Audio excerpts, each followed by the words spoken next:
Hello, everyone, and welcome back to part two of our incredibly exhaustive tier list. I am here with Vexer again.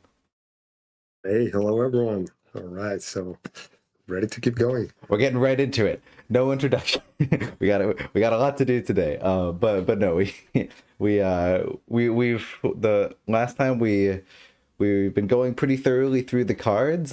We for each faction we sort of discussed which cards fall in the like designated power level where they should be, which we think is like A tier, and which are below and beneath and or above that, and which can be changed, and then sort of where each faction falls in the list after after that. And also just note again that we're trying to think about these lists in terms of raw power level and not factoring in as much of like the meta and competitive play, like how much variance is there, how well they do against the S tier factions.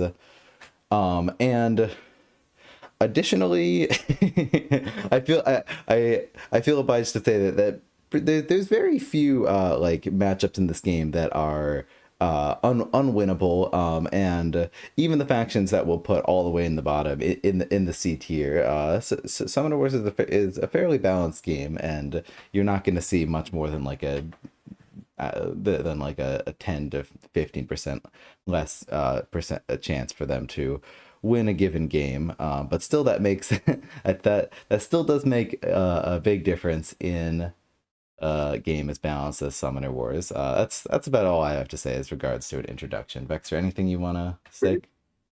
Yeah, and that's a good point you mentioned that those decks, for example, the Cave Goblins on C, like one of the reasons why they are there is because they are very like dependent on certain factors which are random that most of the time are not going to be great for you, but when they work out the way you want them, like getting the right draw and some early gates, like they can beat any S tier deck, right? So it's but the thing is like they're not consistent, therefore like it's easier to be losing with them than getting that specific hand that is able to defeat an S tier deck because they don't want to stand a chance to what you got.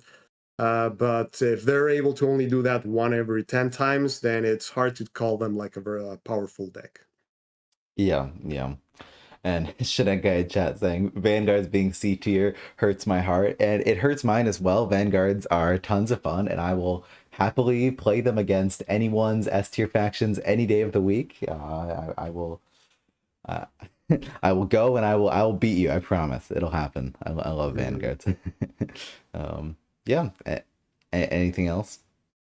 All right, I guess we can go with wave two then, and you can pick the order Yeah, you want. we'll go in release order. So every year or so has a wave, and so the master set was wave one, though you can just buy them all at once, and then wave two is Phoenix Elves through Fungal Dwarves. So let's get started with them. Let's talk about Phoenix Elves. How All you want to right, start with the so cards? Yeah. yeah, let's see. So in the for the elves, Phoenix elves, we can see Maldaria is the summoner that has the lowest amount of health. So that's a big factor. Like the difference between a summoner that starts at 12, 13, and the one that starts at 9 is huge because the hits on the summoner, like they are the most significant parts of the game. Like when you get those on the summoner or not, how much slack do you have to get hit there, and that means how much you can use them. Like once they are low, you pretty much just have to hide them most of the time, so they become irrelevant from the perspective of their abilities if they need to attack. And Maldaria is a summoner that needs to be attacking. So even though she has her ability allows you to, in a certain way, protect her, there are many of the new factions, like many factions, which have a way of just getting rid of that summoner, of that blocker. Some of them by just like removing it, like getting it out of the way, or like eating it up and then just putting a unit there, like with Infect or the Shadow Elves, just like sending it back to the hand. And then she's just really easy to wipe out. So that's why this faction it's always going to be a little bit weaker because of that. I guess when only 8 factions existed, it was a different story. Although the ability used to be different at that point, and it also has some vulnerabilities. But now they try to adjust it a little bit so that not like every single deck has just ways of easily removing that blocker. but now that you can't force them. But that's a big thing because she needs to be part of the action for this deck to really be strong. Like she needs to be attacking stuff to then just remove whatever was on the other side of the board in an exposed position. You just bring it back to her. And that's one of the main strengths of the deck. So just want to call that out because that's one of the reasons that would prevent her from being able to be at the similar power level to other factions, uh, that where the summoner is able to be more involved and has more power. The attack level, it's is solid. Like for the range summoners, you need them to be at least attack 4 to be relevant and to be able to constantly be a threat to whatever you're trying to shoot. As you're going to be getting 3 most of the time, every now and then 2, but the 2 feels more guaranteed. So at least you know that most of the time you'll at least get 2, so you can plan around that, like that worst case scenario. Yeah. Maybe I'm curious if you'd agree with this, that Maldaria is an incredibly powerful summoner, and if you can consistently get attacks with her without her getting damaged, there's a good chance you'll win that game. That if you can keep her involved successfully, that you it's a good chance you'll win that game. But a lot of factions, just even despite the change of adjacent friendly units cannot be attacked or forced through, even despite that, a lot of factions still have ways to get to her, and she wants to be at least a little bit aggressive. So that and that makes it riskier to play, or that's the downside. That's the fragility, despite her power. Would you agree with Exactly. that? Yeah. I would agree with that, but the thing is that against some factions, you don't even really have much of a chance of getting her involved too much because they have ways of easily removing the blocker. So then it's trivial to just like bring her down from that 9 life, like to kill her, like with the Shadow Elves, right? Like like they're just going to be waiting for that into the darkness and then just attack multiple times through the same flank, at least 2 times with the range units. So it's tough to, it's hard to compete, but in the matchups in which they don't have an easy way of removing that blocker, you can see her, like her raw power. Like she's really a big threat, and it's hard to deal with her and be able to deal damage to her. So Yeah. that's the hit and miss situation with her. Like some matchups you won't stand a chance. Some other matchups, like she's going to be really strong. The good thing with this deck is that you have many ways of playing it. Like you can be very defensive, like Maldaria, all the way to the back rows, just shooting from the back, from like your second row on the back. Some other ones you can just be very aggressive and just go forward, and she has some tools to make that happen. This deck ideally plays the midfield really well. So let's look at the other cards. So Yeah. we have the Aura of the Phoenix. Let's see, what's the name of that one? The Spirit of the Phoenix, right? So this is kind of like this multiplier for all the most of the effects of your units. They deal in 2 damage instead of 1. So this is huge in this game. The difference between 1 and 2 for this type of effect is significant. So you usually want to be like saving this for a turn in which you can get at least 3 damage from it, like 3 extra damage, meaning like you're going to be using a beast, an archer, and a guardian, or something like that. Sometimes even with 2 damage, like it's enough. Like that's, we can call that the baseline for like a card dealing 2 damage. Uh, Considering burn, right? Like that was one of our relationships of a card to damage, type of event to damage. That's at least 2. So you at least want to get 2 damage, but the ideal really is to be getting more than that, getting 3, 4. It's devastating when you're able to get that. So that's a powerful event that most of the time you're gonna try to play it, but because you have to align it with other events or other cards, then it's not always like an automatic play. Sometimes you discard it. So this is kind of what we were talking about events, right? Like we don't think it's healthy for an event to be a must play every single time, and the card has some things that make it playable at any time during the game, like convert in Crimson Order. Like there's no way that you're going to be losing with convert. But like this is the how the events used to be made, in which Spirit of the Phoenix by itself is not going to be doing much unless you make it interact with the other cards. Yeah. So that's I like those type of events in which you have to plan around it, and it's not going to automatically just give you advantage without that. And But it's a very synergetic event, right? Like it interacts with most of the other cards really, with the Guardian, with the Beast, with the Archer, with Retribution, with Vanessa. So technically with the Fire Drake too, like because of the special ones. Yeah. So it's a great card, I think. Yeah. No, I agree. So Retribution, it's a very weak event. It's the one that you discard most of the time. It's not a bad event, like it's designed very thematically. It's well designed, but it's just weak because the opponent always has the chance of simply not attacking your units and just attacking your gates. Or sometimes like they don't care. One damage is not that big of a deal if they're going to be attacking for 3, 4, one of the units. So it's hard to really get value out of it unless you're doing it in combination with the Spirit of the Phoenix. Like attacking and then getting hit for 2, it's something that not a lot of decks can do. Like sometimes their units are just going to die or they're going to be left with a single life. So that's the only way that I think that's a usable event. So it's a weak event, but it's good. It aligns with the theme. And most of the time, really, you just discard it because there's a lot of things you would rather play. That's really funny because And I'm pretty much I'm in the camp of pretty much always holding Retribution and Spirit of the Phoenix to be played together. I mean, like given if I think I can play them, like if it's a defensive game where my opponent could just like not attack me that turn, I won't. But if we're at least like trading in the midfield, the swing of a Divine Retribution, Spirit of the Phoenix turn, I it's so juicy that I always hold for it. That's interesting to hear that you're willing to discard. the reason why, because even in that specific situation in which you play both of them, I don't see that you get a lot of value out of it because they most of the times they have like other things they can attack, like they can either go to the gates or really just retreat.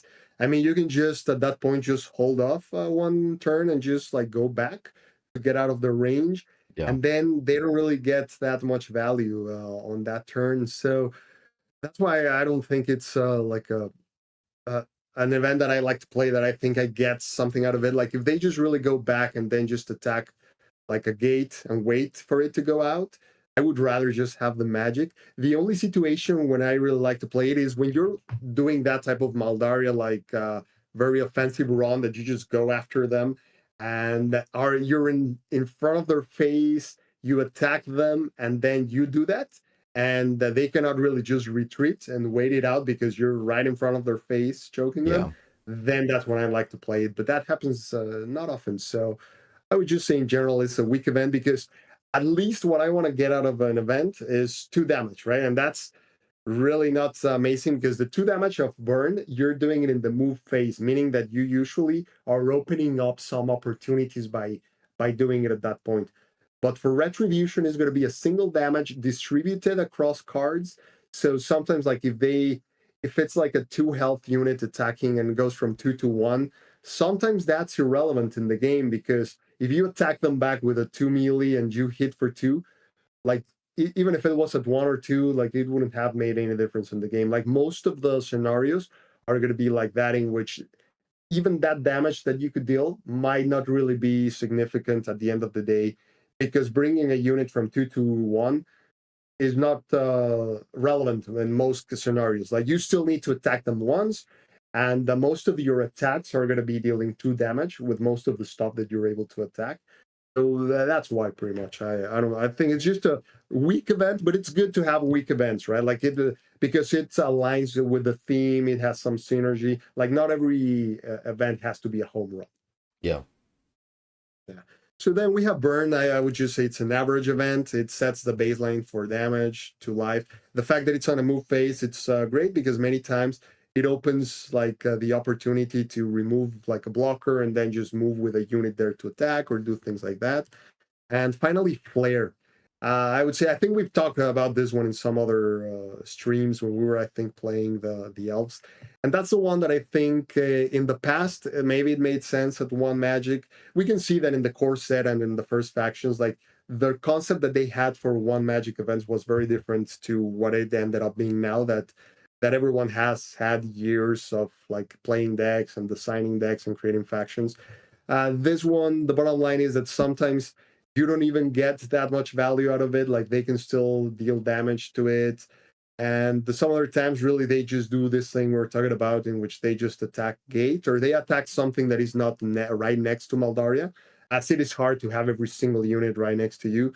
So this event, like people end up discarding it, like I think 90% of the time or more.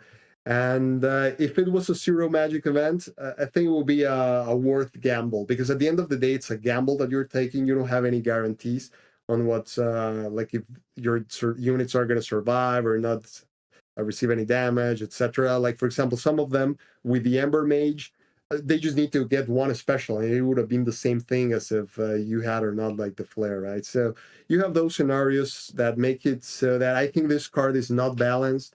It's a card that could cost zero. It would still make it a situational event that most people like. You would just discard it, like in many situations, because you're not in that position and you're just gonna get a lot of attacks. But it would be useful in some scenarios, and it would be the cost benefit analysis would make it worth saying like, hey, yeah, let's throw this and see if the customer if the opponent wants to take the risk of rolling or not rolling.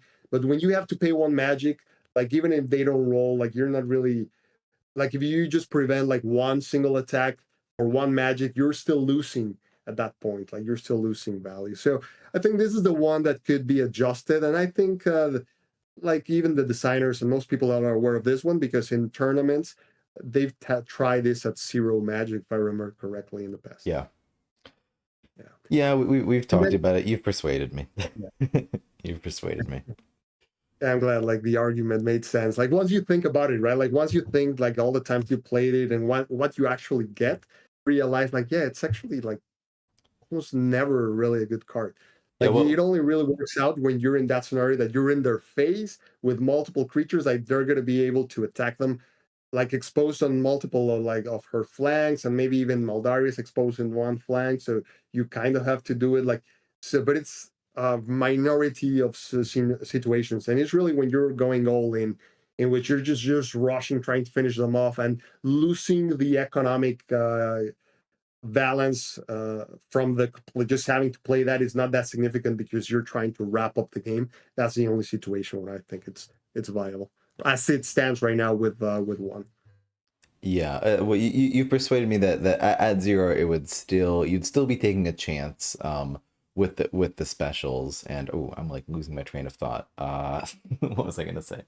Yeah, yes, and it would still be a situational event even at zero cost. You'd still be like, this could be good, it could not be good. I never like events to be like this is always you always are holding this, you're always going to play it. I mean, it's fine, and that can be in the design space, but in general, I like to avoid that if possible. But it would still be situational at zero. So you've convinced me. Mhm. Yeah, and I agree. If you have those events like must play, like at least you want to only be like one of the events of the deck or two at most, but not three or four, right? Like that's which Yeah, Crimson Order is close to that, at least with three of the events, which are like must play, like never discard this. It's too yeah, good. But so let's look at the units. Like all the units, I love these ones. Like they're all very thematic and they are all useful in different situations.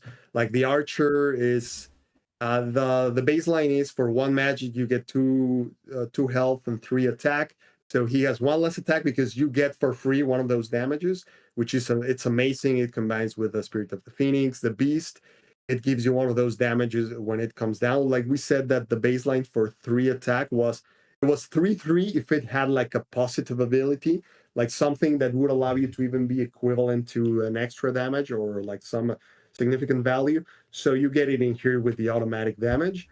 And that's important because this the beast, if unless you're dealing that damage, because you're paying two magic and with three life, it's easy for them to get killed. Sometimes you don't really get the value out of them if they don't get to do that wildfire damage. The Guardian is works great in this deck because it's very important to keep Maldaria being able to attack stuff. So the opponent is going to try to get them out of range, and then the Guardian can force those cards to be inside of the range of Maldaria, and then you get that attack. You also get the free damage, which combines with Spirit of the Phoenix, and it's kind of like a bulky unit, kind of bulky unit. It's for two magic. We had said that 2/5 is the standard. In here, you're getting the two attack with one of the damages being free. And I guess you're losing one of the life just because it interacts so well with Maldaria that it might be a little bit too broken if yeah, it was that way. Also, it has engage. So you can say like it has two good abilities That's probably why, right? Like 2/5 is usually with one good ability or like that. This one has two and interacts really well with Moldaria, which is going to be like one of the cores of the deck. Yeah. And then Mermaid, it's also like a team player, I would say. Like she's not super strong, but having guaranteed that she's going to be able to take two attacks, it's pretty significant in this matchup because you want always to have shields for Moldaria. Like she really just serves as that defensive unit that you use Moldaria and then just bring the Ember Mage to make sure that they won't be able to attack on the flank of the unit and then hit Moldaria, or attack on the front and then just move it with any ability and attack again. So it gives you that. The thing is, now there's so many decks that have ways of dealing damage that is not attacks, that she just becomes a weak card in those matchups. But that's normal, right? Like in some cards are going to be better in some matchups. In those matchups, then this card just becomes magic that then you use to summon the cards that are better in those matchups. So Yeah. all the units I think are balanced, are solid. Like they play well to the strategy that the deck is trying to do. The champions, we can see Vanessa is the one that you play most of the time.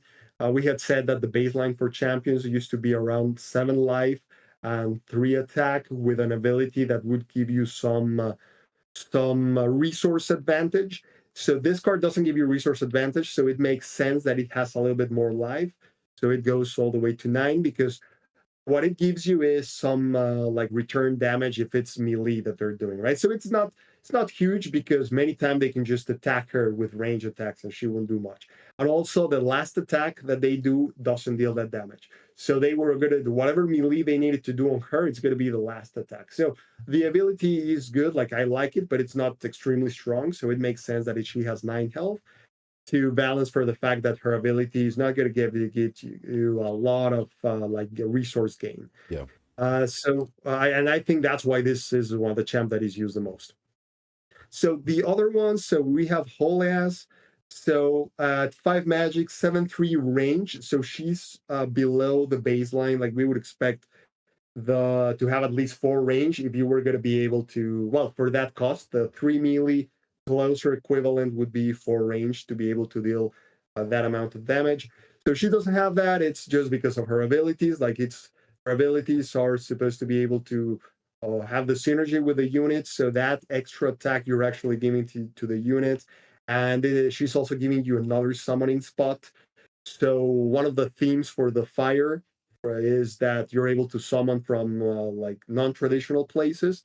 So she plays to that role, right? So I like her the design of this card a lot. The reason why I rarely play her is because for her to be relevant, you not only need to have the 5 magic for the champ, you also need to have extra magic to then summon units out of her in unconventional positions and then just immediately be able to get the benefit from the +1. So she's harder to play, but I don't think she's unbalanced. Like I wouldn't really change her.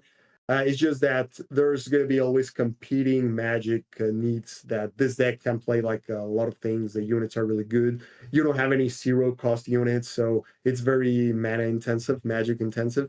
Finally, the Drake. This is the one that I think nowadays with the standard for the champs might be a little bit overcosted, and that's why like it's the one that you see the least. Most of the times when you see it is like when they blow up your gates and you're just discarding heavily, either looking for the gate or being or just to be able to summon the fire drake because it can be summoned next to Maldaria. So I think this one could be explored at like 7 magic. Today I believe 7 magic would be more in line with the health and damage and ability that this unit has. Something like you can think about some of the newer 7 magic champs like Sekhmet, for example, like what you get for 7 there, compare it to what you get with this guy. Like it's I would say that 7 would make sense. 8 also makes it really hard to summon unless you really just commit to discarding a ton of things to just try to use this guy to finish the game in some way, as it can attack 3 units.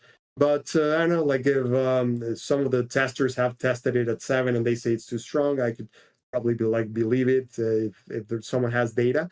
But I think that this guy at 7 would be the place to be in line with the baseline of champs today. Yeah. So we can see then that 2 cards in the deck are the ones that I am making an argument that they are not balanced anymore. And I would say that this is what keeps this deck from being A tier deck. Without those, I would say, now that we have an A minus, like I don't think it's B still because now with the adjustments to Moldaria, like it allows you to do many things that before like you didn't have a chance. So Moldaria can always be active now. It's easier for it to be active. But I think that A minus would make sense now to this for this deck here. If you would adjust Flare and Fire Drake, I would say that she can probably be A. I would say that she would never be A plus or S tier just because of the fact that she has a very low amount of life, and a lot of factions are able to bypass her protection mechanism. So I would never really grade her above A, even with those fixes. And I don't think she needs to be more than A. Like ideally, I would like all factions to just be A. That would be best. But yeah, probably minus would be a good spot. Not sure in the past if I had said that this was B I or think you A. did. I think you said B in the past Yeah, for and the probably competitive because play. we didn't had an A minus. Like when I wrote that thing, I didn't have A minus. Yeah, But eh, it's a strong faction. I gotta tell you, like this is one of my favorite factions to play. Like one of the ones mine I as play the well. most. Not sure why. I just don't get tired of playing this faction. Me I don't too. know if it was because it was the first faction that I played.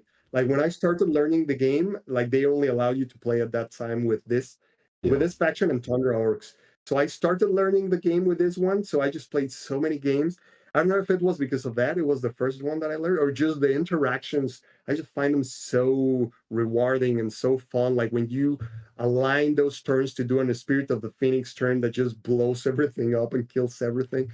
It's a really fun deck to play. But yeah, A minus I think would be a good spot. What would you say of the power level?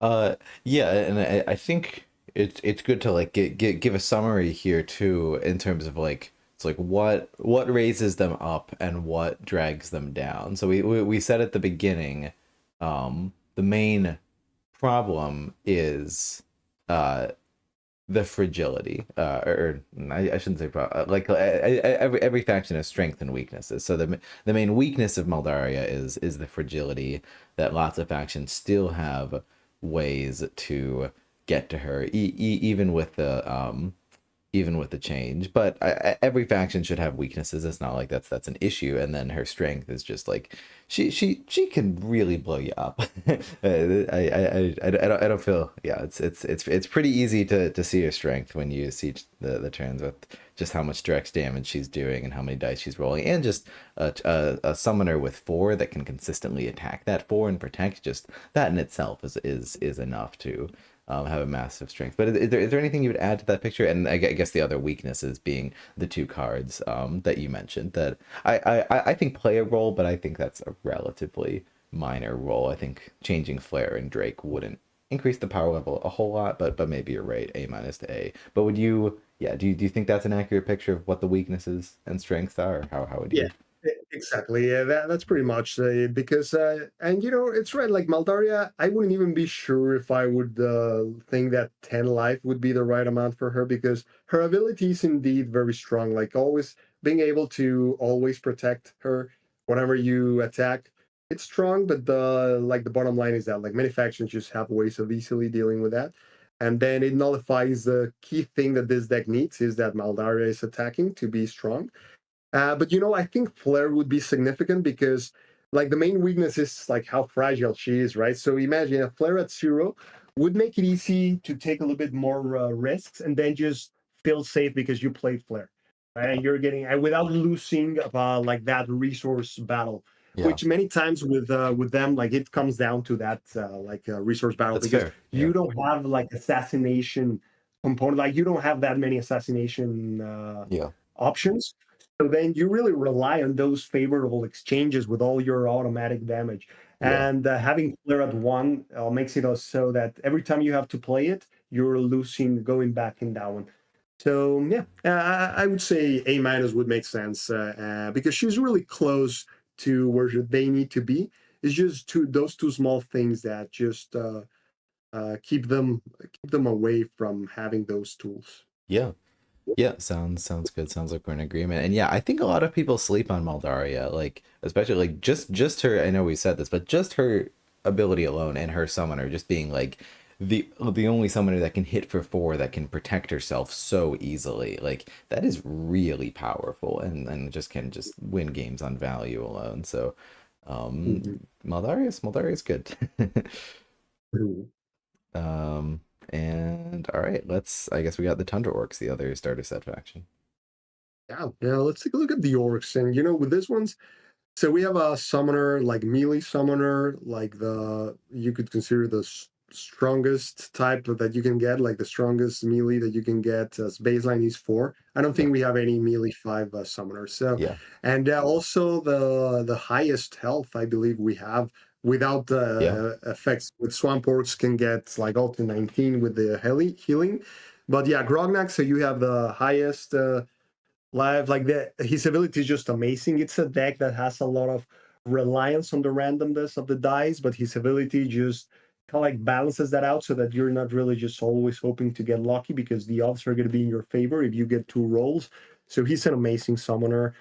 For glory, it's such a cool event. Like it allows you to do some blowout turns that sometimes like it's gonna hit you back, but you have to consider that getting your units hit back, it's not that bad many times. Like you actually want in many instances, you want your units to die after doing that attack because if they are already damaged, like if your frost mage, if your shaman is at 2 life, if your charger is at 1 life, if your fighter is at 1 or 2 life, it's better for them to just die after hitting so that the opponent doesn't get the magic afterwards. So you have to think that this also gives you magic denial. So I love that event. Like many times when you're playing against them, you're always worried about that one because of the type of blowouts that they can do. They can inflict a massive amount of damage with it.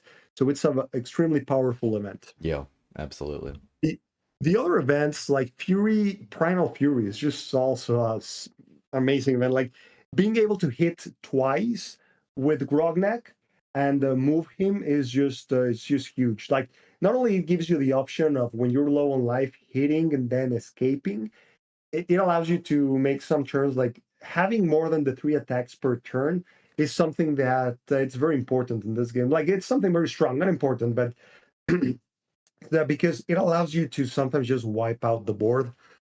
And like being able to hit an extra 4 melee is something significant. So another very powerful event. It also allows you. You have to remember to kill like the blocker on the summoner and then Yeah. hit the summoner. Right? Many times you just finish the games that way. Like they build their save, their summoner is at 3 life, and then you know that with this guy you're able to finish that off.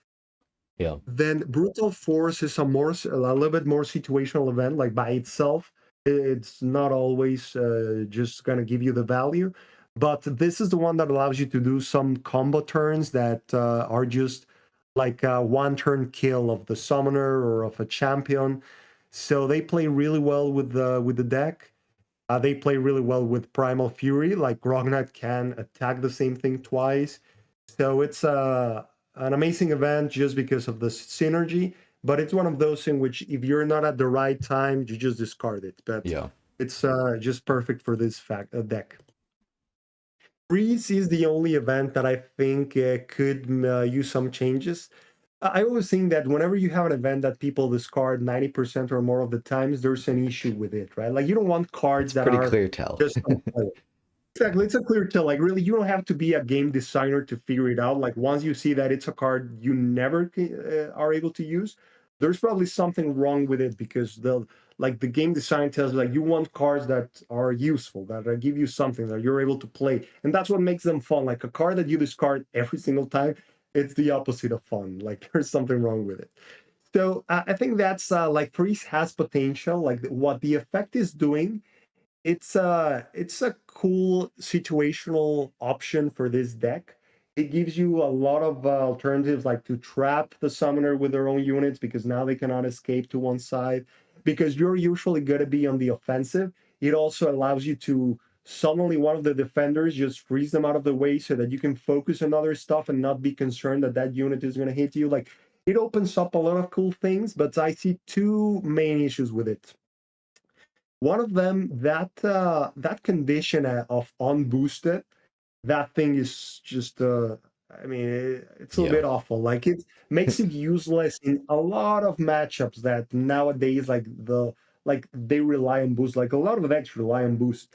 So you don't want to have a card that is automatically useless in like 50% of the matchups just because those decks rely on boost. So 50 to 80% of their units are going to be boosted, right? So that's already an issue. I think I heard, not sure if you told me or someone told me that they didn't want this to kill the lioness automatically. Yeah. And I guess in hindsight, like it makes sense when you hear it when there were only 8 factions. Yeah. But nowadays, like that shouldn't really be a problem. Like the Savannah Elves are already too strong. Like having one deck that has one tool for one of their units, I don't think it shouldn't be a problem. So this would be There's the also, yeah, I'll just say there's also a very easy way to change this to just like say target an unboot or target a common within 3 spaces, and then part of the active event say like if it is unboosted, it has no abilities. So that would mean that the lioness would still get to keep its abilities because it's boosted or something. Like exactly. there's other ways to word this card to be more powerful. Yeah, exactly. If you wanted to prevent that, which I don't think it's a big deal because it's only 2 events and it's only relevant in that matchup. But yeah, like Yeah. that's a way in which you could get around that. The other one is that it's pretty limiting at summon phase. I remember when the tournaments they had tested it on the move phase. I Yeah. would think that that's the way it should be. Like that way, it would be an event you would play probably like 50, 60% of the times. It would still be something that you discard sometimes, like when you're not on the offensive, where you're not like there's nothing really that it's worth freezing because you have to consider that for every event, you can also get one magic. So what you're doing with it has to be worth more than one magic, well, more than one card, let's say, which is equivalent to one magic. So you need to be getting at least 2 damage or more if you consider it compare it to burn or something like that, right? It's hard to measure because sometimes like having neutralizing a unit, it's not a direct resource gain, but we know that, like there's some value there. Like you're making stuff happen while that unit is frozen. So that's the thing. Like, even if it was at move phase, I don't think it would be like too busted. Not sure what were the results of that like test or if they have tried it the other way. But that this is the card, the only card I think I would modify in this deck. Let's see once Yeah. we go through the other ones if we see any other issues. Yeah. So let's look at the other ones. So the units, the fighter, it's the baseline for one magic on melee. It's like 3 health, 2 attack with 1 positive ability. That ability, it's one of those like it. It's I think it's not too powerful because it's one of those in which it's a random one that it will only happen 1 every 3 times. But it's really fun the ability because sometimes we see those chains that it happens like 4 or 5 times, and when that happens, I'm just wondering like, what the hell is going on? Like you're just watching like, what's this, right? It's and I Yeah. mean that's always fun when you see like 3, 4 times and it keeps going. Yeah. I mean, it always feels like when it's happening to you, you're just like, what the hell? Even when you're doing it to someone else, you feel bad. Like, hey man, I'm sorry for what just happened. Like Yeah. you feel like you have to apologize because of how busted it feels, right? But it makes sense with the theme of the deck, which is this kind of like randomness with the specials, Yeah. right? So something so it's an awesome unit balance. Like then we have the charger, which is the baseline for 0 is 2 health, 2 attack with an ability that is not super strong. It's not something that's going to give you like advantage, which is what we see on the charger. Like this one can potentially give you like 1 extra range, which it's like it's powerful getting the extra range, but that's why you also have to pay 1 damage. Right? It would be a little bit too much if it was just for free the extra range. And that 1 damage, sometimes you don't really care because you're going to do a for glory or what we said before, like the difference on a 2 health unit being in 1 life, sometimes it's not that great because if they attack with 2 melee or 3 range, which is what most units have, it was going to die either way. So pretty cool unit, 0 magic. Then the Smasher for 3 magic, we had said the baseline was 5 health, 3 attack. So this one has more, right? So you have 1 health more, 1 attack more, and that's because you have a negative ability, which is one of the 3 types we said on all the abilities, right? Like the conditional, negative, or positive.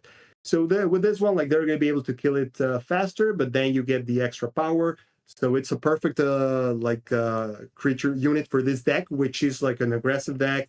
A water type, the water symbol usually gives you big attacks or gives you big health type of Yeah. actions. So it just in line with that. And finally, we have the Frost Shaman. Like it only has one range unit. It's important for any deck to have at least one. And this one is great because it's bulky on the health side. The baseline is having 2 health, 3 attack. So then you get the extra health. So it has to have a negative ability. And the ability is that sometimes this guy is not going to be doing any damage. But then you're able to kind of remove some of that negative aspect with the summoner ability, with influence, so that most of the times you're at least going to be able to get some damage. So I think it's a balanced card. It's a very strong card because it's a tank. Many times you can use it as a tank, even if you're not going to be dealing damage with it. Yeah, they are hard to take down. Like they will have to spend at least 2 attacks to get rid of them. Yeah. So they buy you time. So all the units are amazing. They're pretty like they're on theme. They're balanced. They're strong. All playable. Different scenarios, etc. So then let's look at the champs. So if we start with Ragnar, so the baseline is 7 health, 3 melee, something that gives you resources. His ability doesn't give you resources, so then you can give him more life, which is what they did, which is great. Like 8 life makes sense because you're not really getting an immediate gain on resources. And the ability is pretty on theme, right? Like you giving Grognak more counters is amazing. It reduces the dependency on luck, so it's a pretty cool ability. Then we have Targan, which is great to have a unit for range because this deck is mostly melee. So it's good to give them options for those matchups in which like the melee for some reason is going to work great or something like that. The ability that he has, so 5 magic, we can see that the baseline would be 7 life for ranged for just what you're paying. So he has a little bit less life. So that means that the abilities are probably good. Right? So we've seen that whenever you have abilities that give +1 to other units, you have to sacrifice something. So that's probably where the life goes out. And then the fact that that baseline that we were talking about usually has a positive ability, that's far shot, which I think it's a great like ability for a range unit that has 4 attack. So I think this unit is balanced perfectly. It has synergy with the other range units, and it gives the deck some range tools. So great champion design so far. And finally, Shunk. So this guy, it's super hard to compare to anything because he's very unique. So this symbol, what was the name of the symbol that this guys have? Primal. The instinct, primal. Yeah, but Okay, I think both. Everything yeah. has two names. So one of the themes of instinct is that usually you have that randomness factor with the special. So this guy is the embodiment of that. So at 5 magic, usually you get 7 life. So this guy goes all the way to 11. Like that's one of the highest ones that you've seen. And maybe, I mean, maybe it's even too high. Like, but the negative side of it is supposed to be that usually the baseline gives you 3 melee. This guy gives you 2.3 or 2.5 or something like that. That's the average that you're going to be getting of specials in 8 dice. But the thing with this is that sometimes you get 5 damage, sometimes you get 1 damage. So that's the fun of the thing of this unit, right? Like the fact that you never really know what you're going to be getting.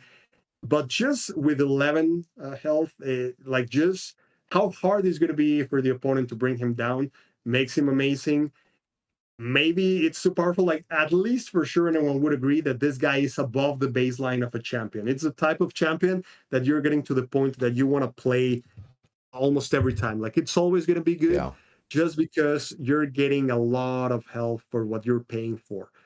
Traditionally, you're just going to be getting like 7 life, right? So getting 11, that's a whole 2 other attacks that they're going to need to put on him to bring him down. And yeah, he's going to be creating some mayhem there with those attacks that sometimes just deal a ton of damage. And the fact that you get to use a reroll in some situations with him, just make it more valuable. So this champion is not only good, I would say he's above baseline.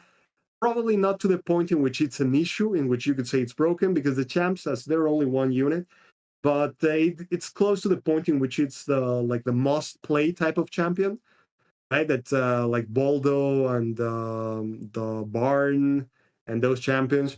So, but I guess it's okay to have some of those, right? Like I think the only times that you don't play this guy is because you're playing some of the other champions, and you don't have enough magic at that moment. But he might even be said to be too good. So, looking at this, like the only card that has some issues is Freeze, which is not so significant. Like all the other cards are so strong and have so much synergy between them that it's hard to really feel that you're getting slowed down by Freeze. But you can tell that it's a card that you discard most of the time. So I would say this deck is maybe even more than A. I would say it's A plus. And now Really? that we have the concept of A Fascinating. minus, I guess it would make sense to have A plus. And this guys would probably fall pretty well in the A plus. I think if you fix Freeze, it wouldn't make them so strong to say that, oh, now they are S tier. They would still be A plus. But as they stand today, I would say they are either A or A plus. Not sure and maybe we could say like they are A, but if you fix Freeze there, that would put them on A plus. I would think that they are already A plus because the champions are so strong, the other events are so strong, all the units are really solid in most situations. You have most of the situations that you're going to need units for, like you have them covered. So I would probably say A plus for those guys.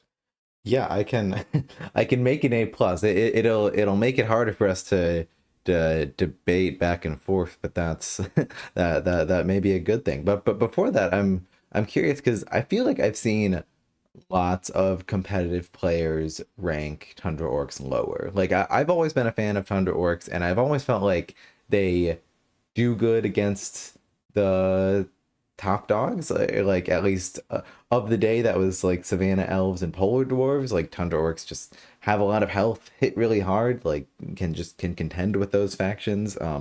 And I think today too. I mean I would need to think, but I like this. I don't think there's any S tier factions that absolutely obliterate them. But yeah, I'm curious. It says like, what? Why do you think lots of people would rank them lower than you? Like I think of the Tundra Orc strength as just the the high health and the high damage. I mean, I guess they're pretty simple. Like it's pretty easy to dish out a lot of damage with them, and it's pretty easy to just have really big units that are hard to kill. But the weaknesses can be sometimes you're the ones taking risks if you want to get use out of Primal Fury and whatnot. Grognek's gotta go up there, and the other weakness can well, I suppose a weakness can also be the randomness, but I feel like Grognak can negate a lot of that to the point where it's not too big of a weakness. I think what perhaps you would also consider a weakness is just that they're not Yeah, too surprising. Like they don't have too much of just they'll just like they'll jump out and kill you, or they're fairly predictable, or any faction like that has that as a weakness. But yeah, what would you say? yeah, no, you're right. You actually just convinced me to keep them at A because I was forgetting about considering that aspect that we had been doing. You also want to think about consistency, right? And that's why in competitive, even though they're really strong, it's hard to bring them because they still rely on the luck of the roll with a lot of their interactions and a lot of the journal, like how powerful they're going to end up being. It's going to rely a lot on that. And even though you're able to reduce that factor with influence, like a lot of the cards rely on that. So sometimes like you only have it once and you have 3 units that have some randomness going on. So it's doesn't completely nullify that. So just because of that, yeah, I would definitely say I would keep them on A with or without the freeze adjustment. I guess maybe with the freeze adjustment, maybe that pushes them to A plus, but no higher than that because you're gonna have those situations. Like sometimes you will just roll in a awful way. Like for example, your 4 glory is gonna kill your brand new smasher with 6 life. Right? That really hurts when that happens. Like many times I try to even do it if my smasher is still like brand new because it's so devastating when you Yeah. lose it with only 1 hit. Or sometimes like those shamans, like when they don't hit multiple times and it's a close game against another strong faction, then as it's sometimes it's hard to come back from that because like the opponent is gonna keep dealing damage constantly with every single attack, and then you're gonna just have like whiff after whiff. So In those games, as usual, with the instinct type of decks, like you just feel like, yeah, I didn't really stand a chance. And it's the opposite. When you get all your rolls as you wanted them that way, you just blow out any faction. Doesn't matter if it's S tier or not. So just because of that, yeah, I wouldn't bring them higher than A. Now that you mentioned that, that's an important factor, and that's why it's hard to bring them to competitive events with a lot of rounds, right? Because it eventually, like, it's gonna happen. Like, you're gonna get those awful games, and you're just gonna lose those. And sometimes, like, that's the difference between making it on the last round or not. Or Yeah, makes sense. You think you agree with my assessment of like strengths and weaknesses otherwise? yeah, like, but one of the, like, for example, the range, the mobility, they at least have one card that is able to get outside of that range. So they are not 100% predictable. Just the fact of having one card, it Yeah. means that they cannot just be outside of the two move range and say, be sure that they're not gonna get hit by melee or that they're outside of the range. So so I think that's why they're so strong. Like, they have all those tools, and then a lot of their events have those interactions that few factions are able to just kill a summoner with full health if they give you a single opening. Like, this deck, it's not hard really. Like, if the summoner is at 12, 13 life and they give you a flank, and then you just like combo it off with brutal force and fury and all that, then many times you have like a sure kill, which is something very few factions. I don't think there might be many factions that can do that. So yeah, that at least they have a few weaknesses, but overall, they're, I would say they're just a very strong deck. So yeah, I would say A for this guys. Yeah, gotcha. Oh my goodness. I keep having thoughts and they keep disappearing. Oh, there it is. I'm curious, just real quick, how aggressive do you play Tundra Orcs? Like how many risks are you taking? How often are you getting Primal Fury off? Just curious. So I play it pretty aggressively because sometimes it's easy to just overwhelm the opponents. Like, I guess there are a few matchups in which they are even more aggressive, or they're even more like crazier than you, and you have to stay back. Like with Fallen Kingdom, Yeah. like no one can be aggressive against Fallen Kingdom, at least with the summoner being part of the offensive, right? Like, Yeah. they're just gonna blow you up. Yeah. So in there, like, I just played defensively, but against most factions, I played aggressively. But I like sometimes it's tempting to get like Rognak in the like front of that aggression, and then you have the Furies, so that tempts you even more to go for further in to hit twice. Yeah. And many times I just get like then surrounded and killed, right? And Yeah. so I had to learn to resist that temptation and be aggressive, but can I have Grognak as the second line of that aggression? And when I expose him, try to just expose him in a single flank, so that like I'm still want to be attacking with him, and I just want to give them like one flank to attack me back, while I keep advancing and try to plan like some forward gates, which is the key for them to have a sustainable aggression. Otherwise, like, you eventually have to just fall back, as they're going to be killing like some of the units that go forward. So yeah, like, I do play them aggressively, but with caution for Grognak, because it's easy for him to just get surrounded and get blown up. Yeah. Yeah, that makes sense. And I think I wanted to ask just because I think it's something that we have to keep in mind for like all any deck that has to be aggressive. Like, how big of a risk are you taking? Like for a deck that has to get in there, like how much are you at the mercy of? Did you draw your gates? Do you have to expose your summoner and whatnot? Or can you also sort of be aggressive, as I think Grognak can, of like be aggressive, get in there, but maybe slowly, and Grognak staying in the line behind the second line. And Mhm. like that can be consistent, and I think Grognak um is good at that, but it's yeah, and any deck where the burden falls to them, where it's like they don't have enough like raw value or range to compete, just like staying back or just trading forever, that like they're you want some sort of aggression. Like how how big is that burden for a given deck? And I think Grognak bears it pretty well. Exactly, and I agree. Like, at first, if I don't have gates, It's hard to go forward with Grognak too hard if you don't have the gates. So many times I just start like slow, just playing the midfield until I get that first gate, and then Yeah. I charge forward and get him into the fray. Yeah. All right. Well, sounds like we agree on A. Maybe we Mm-hmm. can move Yeah, on. so Still got hopefully we can get through this wave at least. We oh got yeah, the cloaks. Sorry, say that one more time. yeah. I think we can get through another wave at Yeah. this pace. Yeah.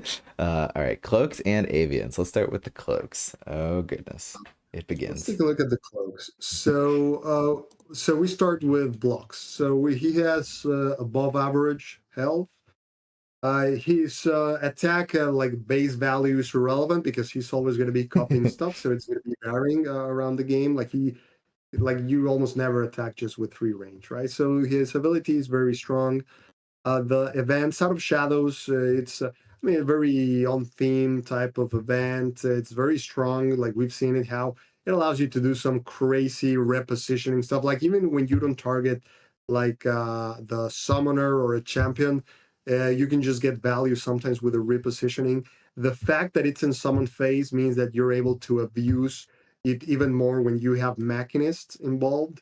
So that's one of the things that I think they were thinking at some point that it was even maybe too strong, and they changed it to attack phase, which I would say that that would be good if it was attack phase because this deck is too strong probably. So that's one of the things that you could do. I think the other one is they were considering bringing blocks because I mean they always just try to change a single card so that they don't have to reprint that many. Like as long as you uh have that linkage between the digital and the physical, and you're not able to do anything on the digital unless you change the physical, they're always going to go through the path of least resistance, like the just the summoner, the mostly, right? So I guess whatever really brings him down a little bit, like 12 would probably make more sense for just, well, I guess not even sure if it's just because how powerful the deck is overall. But let's look at the other events. So, Moto Boots, it's a very strong event. It makes sense for it to cost one magic because the range it gives you and the fact that it's able to step through units is just extremely powerful, especially when you have something like the From the Shadows, Out of the Shadows, which like Moto Boots sometimes like forces it on, even if they're trying to hide from it. This is going to give you all the range. So very powerful upgrade. It makes sense at one magic. Smoke Bomb, another very powerful event. A lot of decks really you just like neutralize their turn when you do this stuff, like the ones that only rely on normal attacks. So it can be devastating for the opponent's turn. After you had a strong attack, then you just do this, and then they cannot even attack your units. That's massive, especially because you're gonna put it in front of like the front unit that is covering someone else because you use the cover fire ability. So very strong event. It's perfect, like on very thematic. And then hand cannon seems like a slight effect, right? Only one plus strength when they're not close by. So just like that, it would be a normal event. Like it's an upgrade that gives you a certain enhancement, and then you can keep for more than one turn by either using smoke bomb or having that unit be protected by another unit after cover fire. So far, like that would be good, but then not sure if they thought out like the interaction with the machinist and blocks. Like the fact that you're able to just put it on the machinist, put the motor boots there, and then you have like a machine gun that is able to attack for 8 on a single lane, or just attack for 4 and then just hide, which is super frustrating in this game because an attack for 4 is still significant. Like Yeah. they're going to be dealing like on average around three damage, so it's going to be killing most of the like one magic units. So I think that's the main flaw of this deck, that interaction is so powerful, like hand cannon, mono boots, and magnets, that whenever you play them, all you really have to do is like just do that interaction, then just hide the mechanist on the back, which most factions won't even have a way of getting it there, and then just abuse that block whenever they're trying to come at you to like try to stop that. Blocks is going to be wiping out anything that is getting close, and because he has 13 life, he's able to take some hits without that big of a concern. And many times you don't even have to worry about that because you can like use cover fire to put something in front of him after he attacks for 8. So it just gets obscene. Like it's just pretty crazy power on that interaction, and it's very like not fun to have to deal with that because you don't even have a way of dealing with it when you're playing against them with most factions. Some people say like, well, that's not the only way that they win. Like if you're abusing the Machinist interaction and then just win with Out of the Shadows, it doesn't mean that you were not winning with that thing. Like it just means that you just finish them off with the other one. So the only people that I see not abusing that is when you're going against like a new player that they use the hand cannon on the actual ranged units as it was supposed to be intended, right? Like it's actually strange when you see someone playing it in one of those units. At least the first one, instead of playing it on the Machinist just to abuse it. Yeah. So I guess that's what tells you when something is wrong, that this was intended to be for ranged unit. And the main use that it has in most of the situations is it just goes on the Machinist to be abused that way and hide the Machinist, not even like have it be a part of the game, just to abuse it with blocks nonstop during the whole game. So other than that, like we can see the units, all of them are pretty strong because we have the bandit, which the baseline for 0 cost is 2 health, 2 attack. So this guy, they already gave him something to make up for the fact that the base attack is 1. But when does this guy attack for 1? Like it's trivial for him to attack for 2 by having another unit most of the time. And many times like he actually attacks for 3, right? Like it's not like unusual to see him attacking for 3. So that actually puts him above the baseline. Like at least it's easy to get the 3 health to attack as your usual scenario. And then you could even get above that. The 3 health is big between 2 and 3 because with 2 means that it will die most of the time with a single attack. At 3, it means that it will survive many times, and they need 2 attacks to get rid of your 0 magic unit. So I think this is huge. The fact that he also has like a positive ability with heist that is useful in a few scenarios, or allows blocks to sometimes escape once he had overextended himself, makes me think this card is way too above the baseline. Like if you think about it, like even at 1 magic, it would be playable. Like even at 1 magic, because 1 magic, the baseline is 3 magic, 3 health, 2 attack, and a positive ability. So he already has a positive ability with Gang Up. Heist is another like small positive ability. And then he's going to be attacking sometimes for 3, which is what you get for 2 magic. Like attacking for 3 with this guy is not super hard. So I think this card is undercosted. It's too strong. Like just for 0, it's great. Just even as a mid shield, just having something to put in front of your other units. It's not costing you anything, and it's going to cost them 2 attacks to deal with him. And then you're going to attack for 3, right? So that's just crazy for that cost. I think these units should cost 1 magic. Then you have the Gunner, which is the baseline of 2 health, 3 attack, a positive ability. Any ability that allows you to then force after attacks, we've talked about like it's extremely powerful. That's why the Seeker in the Shadow Elves is so powerful. So this one, it's just a powerful card. I think it's balanced, like it makes sense for that, but it's just powerful because that effect in general is powerful. And then that allows you to just put something in front of them to protect them afterwards, etc. Send blocks to safety, send something forward to attack through one of the flanks or to like complete an out of shadows thing. Like this is like an extremely powerful unit that allows you to do some insane plays that are very hard to prevent. Then we have the Machinist, which for 2 magic, we've seen that the baseline is like something around 3 health, 3 attack. If you have less attack, then you have more health. So that's normal. Or like well, it's also the 5/2 that it's probably closer to analyze it with that. The 5/2, right? So you're losing only 1 health for the conditional option of getting 2 more attack.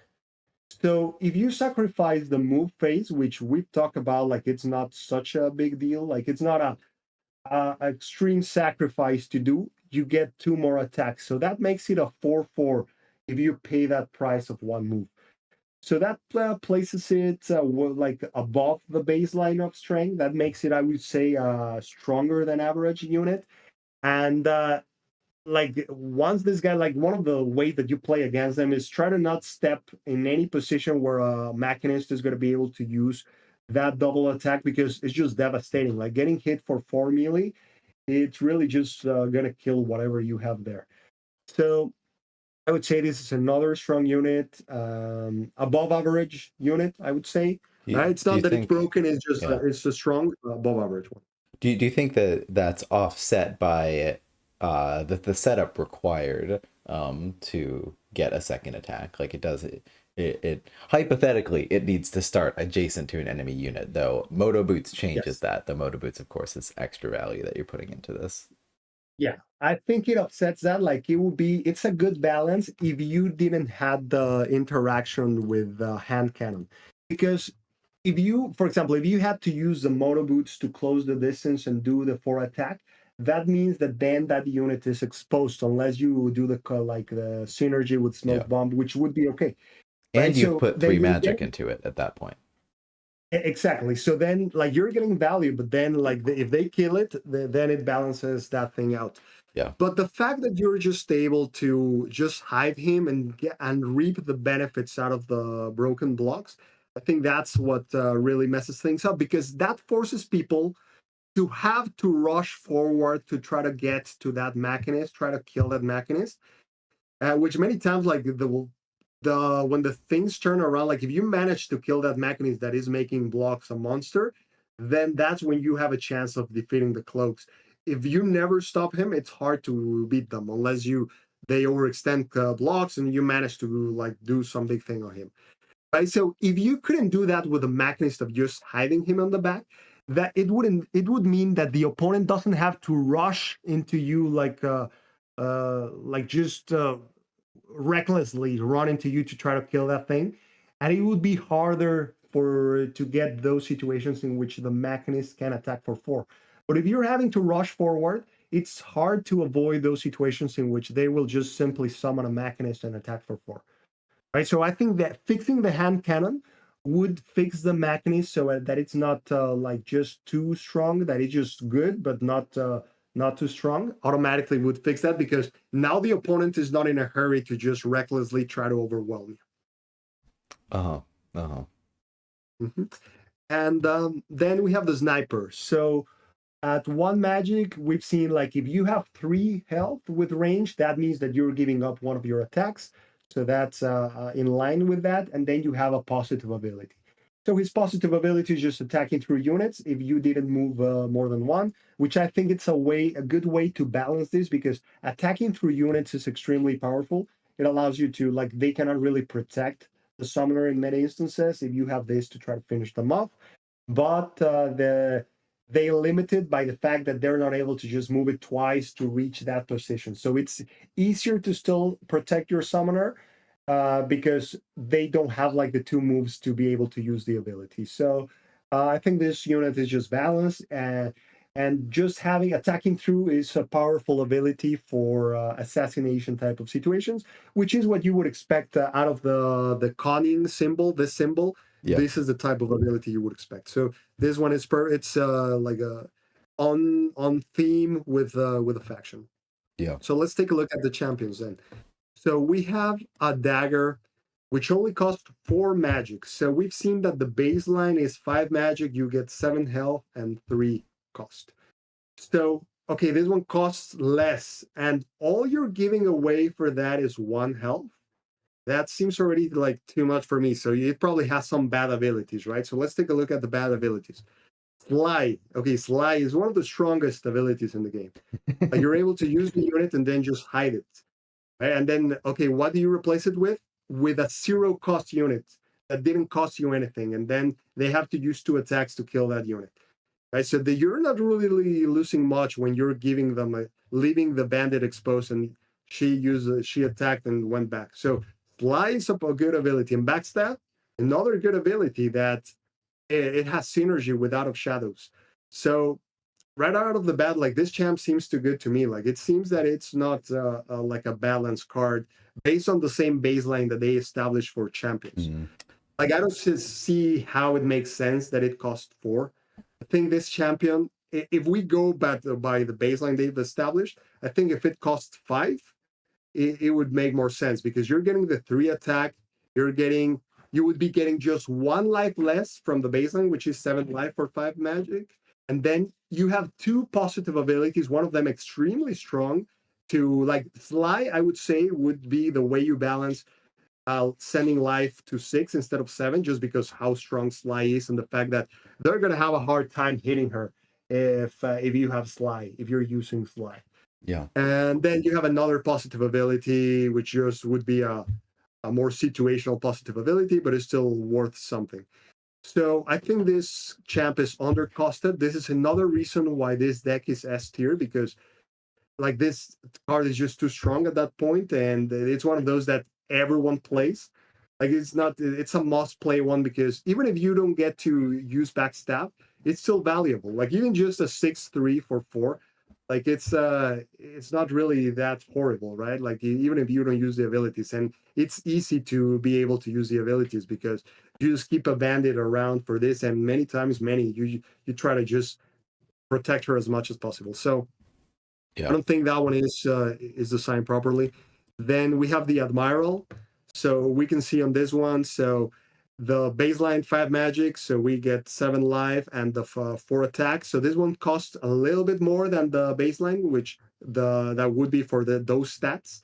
Like those stats would be something you get at 5. So that means that the abilities should have more than one good ability, which we can see there. Like it has being able to have an extra attack is significant, right? Like that's like extra damage on the board. Like that's something that means equals to resources. You're going to be killing something. And then you also have Swift, so the extra one. So it makes sense to send this to 6 because of those 2 abilities. So I think this one is makes sense from that design perspective. And then Sin Sin is an interesting champion. So this is one that would for this stats, like it would usually be costing you 3, right? Between 2 and 3, Yeah. somewhere around that would be the magic cost. So you're going to get that for free, because the downside is that once you destroy them, you're going to be having to pay them in reverse. Like they're going to be getting that magic. And it has a pretty like a solid ability. Like you can send her forward. If you manage to get her all the way to the back, you deal damage to the summoner, which is significant. So this is a very interesting design, like a very original champion. I think it's not too broken. Like it's you're getting a outright value, but then you have the risk of then having them get a lot of magic. So Yeah. there's some decisions to be made when you play her. It also works really well with blocks. If you just go all in and do a turn in which they're all on the enemy side, and then you just bring them back, it's huge. And you can do some pretty amazing assassination plays in which you finish them off that way. So Yeah. I think this one is all right. It's balanced. Yeah, But I the agree. other I like ones, Sinsen a lot, actually. yeah, that one is like I don't see any issue with her. Like she's good, she's decent, she's balanced, she's on theme with the deck. Yeah. So we can see why this deck was like the original S tier, right? Like like it has a broken interaction with hand cannon, that it's something that the games really just revolve about around abusing it. And that's why I never liked playing with Cloaks. I think it's one of the least played factions that I had, because I just don't find it fun just having to do the same thing over and over, and then just feel so overpowered. Like I'm not really making any decisions, I'm just blowing my opponent up with this broken interaction. That's not gratifying. Like it doesn't feel fun having to just winning that way, like without having to feel like you're making decisions and planning things out. So it has that. And then it has a champion that is, I also think, like too good. So it's also broken, interacts with everything else. The bandit is also like all the units are pretty, at least baseline strong with the sniper. Gunner is above baseline. Machinist is above baseline because of the fact that you're going to be able to abuse it with a hand cannon. That means that they have to rush to you to try to stop that. And that means that the other machinists are going to get to use their 4 attacks more often. It's going to be easier to use that, because the burden of the action, of the pressure, is going to be on the opponent every single time. Like this deck can just sit back and abuse that range game that you're able to do on those interactions. And then the bandit, I also think it's too good for that cost. Like you're getting too much. It's too easy to get 3 attack from him. it's trivial to get two attack, which would be the baseline for him. So looking at all those pieces, you can see why this deck is S tier, right? So I think this type of deck is not fun to play. I never enjoy when I have to play against it. I don't like playing it, even if I would have an advantage. It's just not fun to play it. And one of the ones that I wish that they would fix, like fixing hand cannon would be the easiest way, so that attacking with six with blocks wouldn't be such a big deal. Like it would still be easier to compare with the other summoners that are able to suddenly increase their attack power. And that would be a big step into fixing that. I know that there won't be fixing like something like bandits, but the bandit, I mean, if you fix the other things, the bandit wouldn't be like such a big deal. It would still be like very powerful. And the dagger, I don't know, like if they care about fixing champions, probably not, but adjusting her and adjusting the hand cannon. And if they really lower Blox's life to 12, I would think that would just bring the deck down to A tier. Like they would still be powerful. Like all the cards we've seen are really good. They have synergy between them. They have assassination techniques. They have like extra movement. They have extra protection. Like they have everything you could ask for a deck. Like some of the most powerful interactions, but they wouldn't be like busted, broken as I feel they are today. So S tier for sure needs to be fixed to be A tier and be fun to play against and be like more, let's say, balanced. And I think the numbers show that. Like you see all the tournaments, like these guys are always the highest, some of the highest, Yeah. always above 50, many times above 60, always around the 60. And if you just focus probably on games of like top players using these guys, which are the ones that know exactly how to maximize all those interactions, probably the percentages are just higher, like are over 70%, I would say. If you just grab like the top players using this faction. Yeah. Yeah. I want to talk about the like overall strengths and weaknesses in a second, but yeah, let's finish talking about like what we would change about it. Takulu in chat points out that if Bandit costed one, that would make Dagger a whole lot worse because now there's not any zero costs except for Sinsin. Do you think like with that in mind, do you think you would do like a two health Bandit or something? That could, I mean, if you keep it at zero, that could be a way to fix it. But yeah, that was a great point, like that they mentioned, right? Like if you make the bandit cost one, maybe that solves the dagger situation because Oh now no, it's I've not made that you like it easy to. more. Sorry, keep going. Yeah, like just like there's not a single way of fixing it, right? I mentioned something Yeah, like she could cost five, but there could be other ways of fixing her. So yeah, like the bandit, it could either be if it's at zero cost, I would say it could be like two health because yeah, that way it's going to be trivial to get the 2-2, which is the baseline for the zero cost units with melee that have like a slight positive ability, which would be heist. Like heist would still be there, and then the gang up would still actually be positive because now many times you're going to be attacking for three, which is more than you can do with any zero cost melee unit. So that would fix it too. Like just bringing it either at one cost if he's gonna have three health, or at two health with zero, and that way it would still be a good like a good unit that you would be playing happily. yeah, yeah. No, I'd if Bandit were to change, I'd much prefer that because Dagger without zero cost is too big of a change, um, for my vote. And I guess that brings up something else that is like with changes. There's some changes that like because a deck has existed and been published that I feel bad making. Like anything that is significant and is more than like a number changing.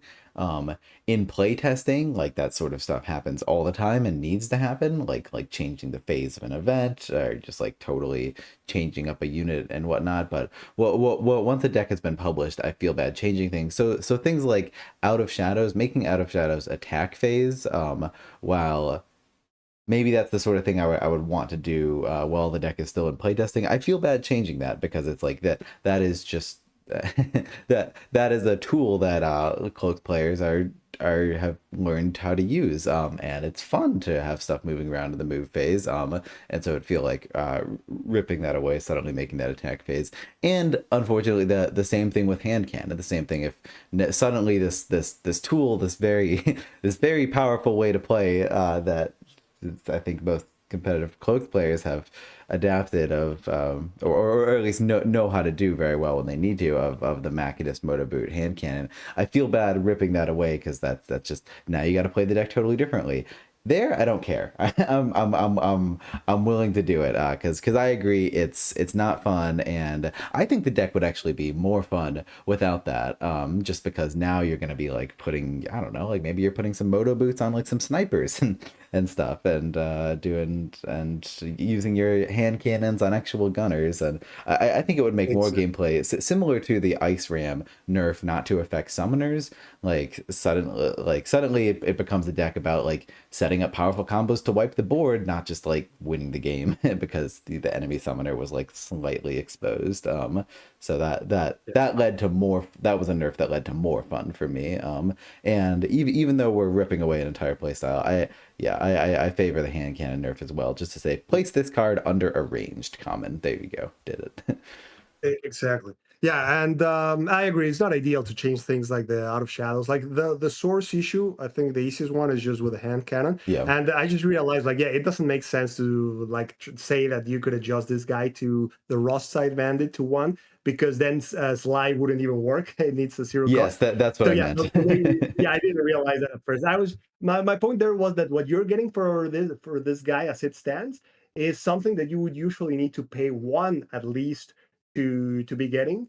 But for it to work with slide, like it would have to be just 2 health, zero, and that way, like it would work with slide. But right now at zero, what you're getting is just massive. Like those guys are just, it's probably like the best zero cost unit could be. Like it's probably on the top three easy of the zero cost units, would be my guess. That's funny because I don't feel like I tend to get more than like one proc of gang up with them because I'm not usually going, like I'm usually playing kind of a defensive cloaks, but that could very easily be a me problem, undervaluing them. Yeah. No, and even as a defensive, like most of the time you're playing defensive until you go for the assassination. But even like that, they're great because they're like Just three the health. meat shield that you Yeah. use to protect the goners and anything. And because they didn't cost anything to you, like you're always gonna be like coming up ahead in those exchanges because you're gonna be protecting some stuff. Or whenever they're coming at you, like this guy comes through one side and surrounds whatever is coming at you. That's the way I use them the most. Yeah. And yeah, you're attacking those units for 2 and 3 at least. So here's, oh, and there's another another idea in chat. What about zero attack bandits? That might work as well. Um, you need to Yeah, play that around because with it. that way they would be attacking 1 to 2 for one and probably. two, I Yeah. guess. Yeah, like so that would make sense if you keep them at 3 life. That could be a way of handling that, but it's too much for these guys to be able to attack for 3. And like 3 melee is something that traditionally you need to pay 2 magic for. So I wouldn't want to see a zero magic unit being able to easily attack for 3. So here's then the question though. If we just changed hand cannon, is that enough to take cloaks out of S for you? Wouldn't be sure because we've Yeah. seen how strong some of the other things that they have are. So just with a hand cannon, like they would still be probably S tier, but they wouldn't be as frustrating or broken Interesting. to play against, play with. Like they might be just in that category, like the Shadow Welts, in which we've made the argument, like they're perfectly designed, like they're really fun to play, but they're just strong, right? It's nothing. There's nothing wrong with them with from the balance perspective on the cards. So by doing that, it would bring them closer to that scenario. Like they would still have like the extremely strong dagger, which I think it's undercosted at 4. It's too cheap for what it gives you. Yeah. I wouldn't really get them out of S unless you fix dagger 2, the bandit, and the other thing, because at that point, like if you do that, all the cards would be in line with the baseline of power that has been established by other cards. Like they Yeah. would still be good, right? Because cover fire is a strong ability. The sniper is a strong ability. Versatile is a strong ability. Like they all have good abilities. The champions are good, but nothing is really way above the baseline if you will adjust those three cards.